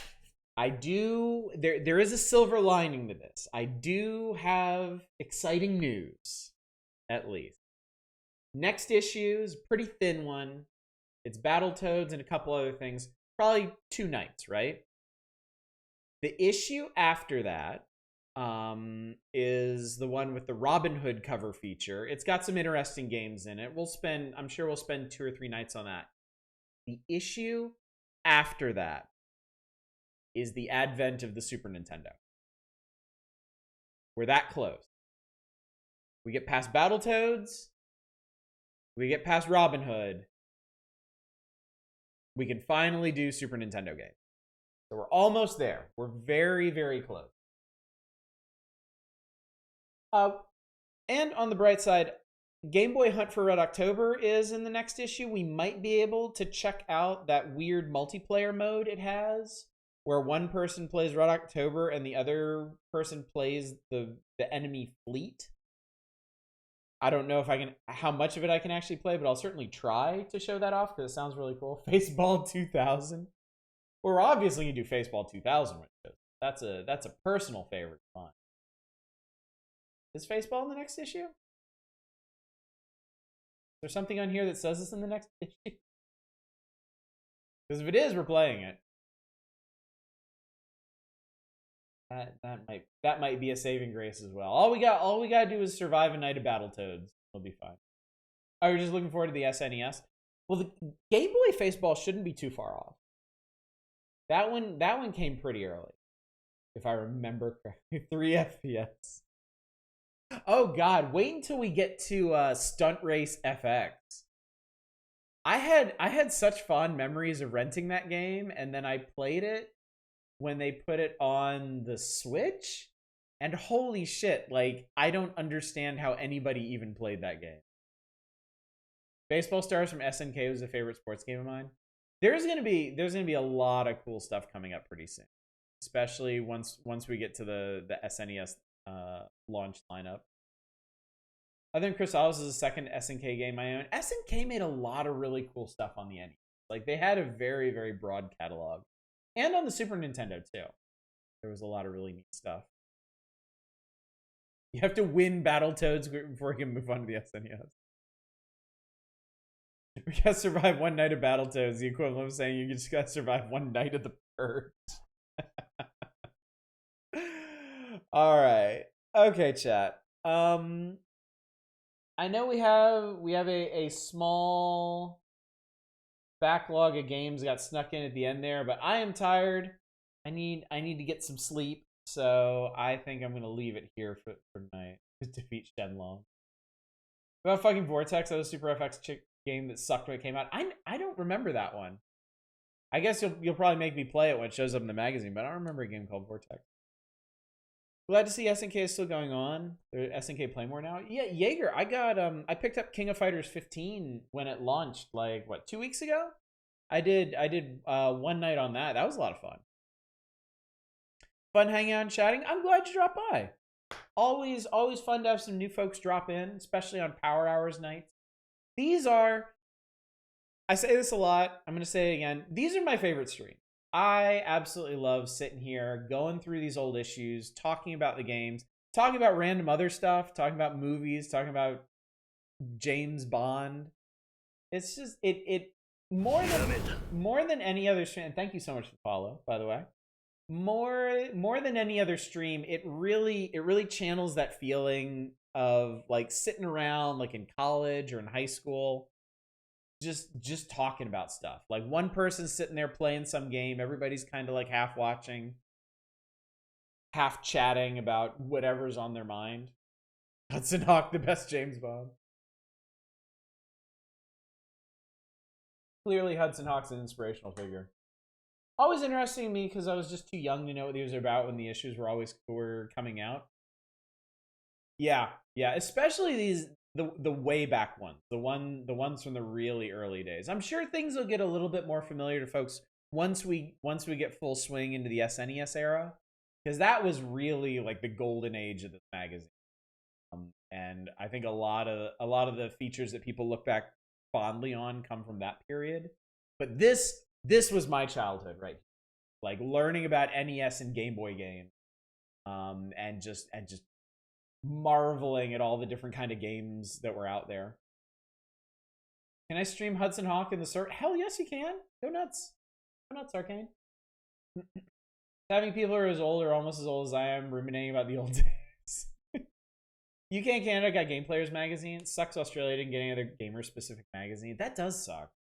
Because, yeah, we had a wealth of options here in the States. I mean, Nintendo Power was certainly one of the first, but there was, oh god, I can barely remember.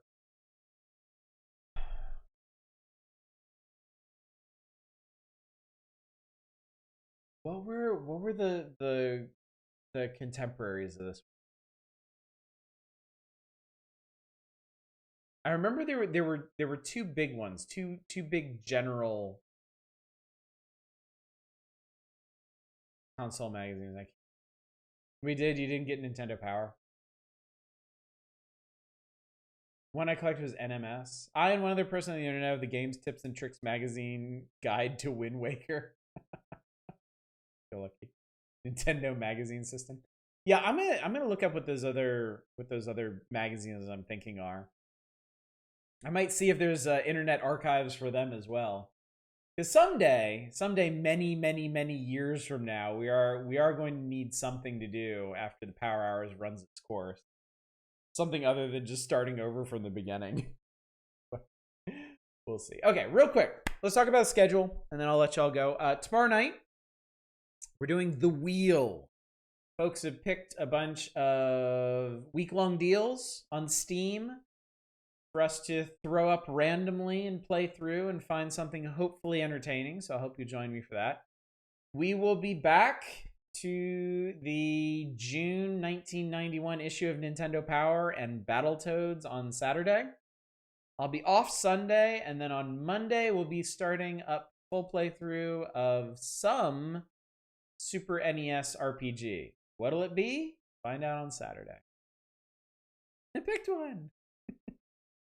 All right, so let me find somebody doing something cool that I will send you over to. And we'll call it an evening. God damn, everyone's still playing Elden Ring.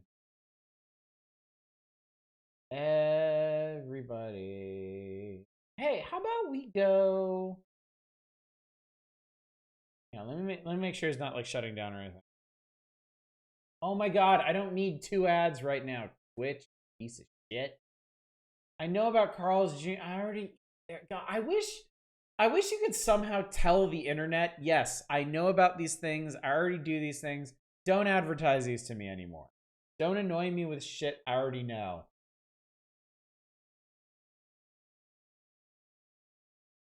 All right. Smite is up. Smite is playing Gladius. I don't know what the fuck this is, but Smite is good people. We're gonna go raid him.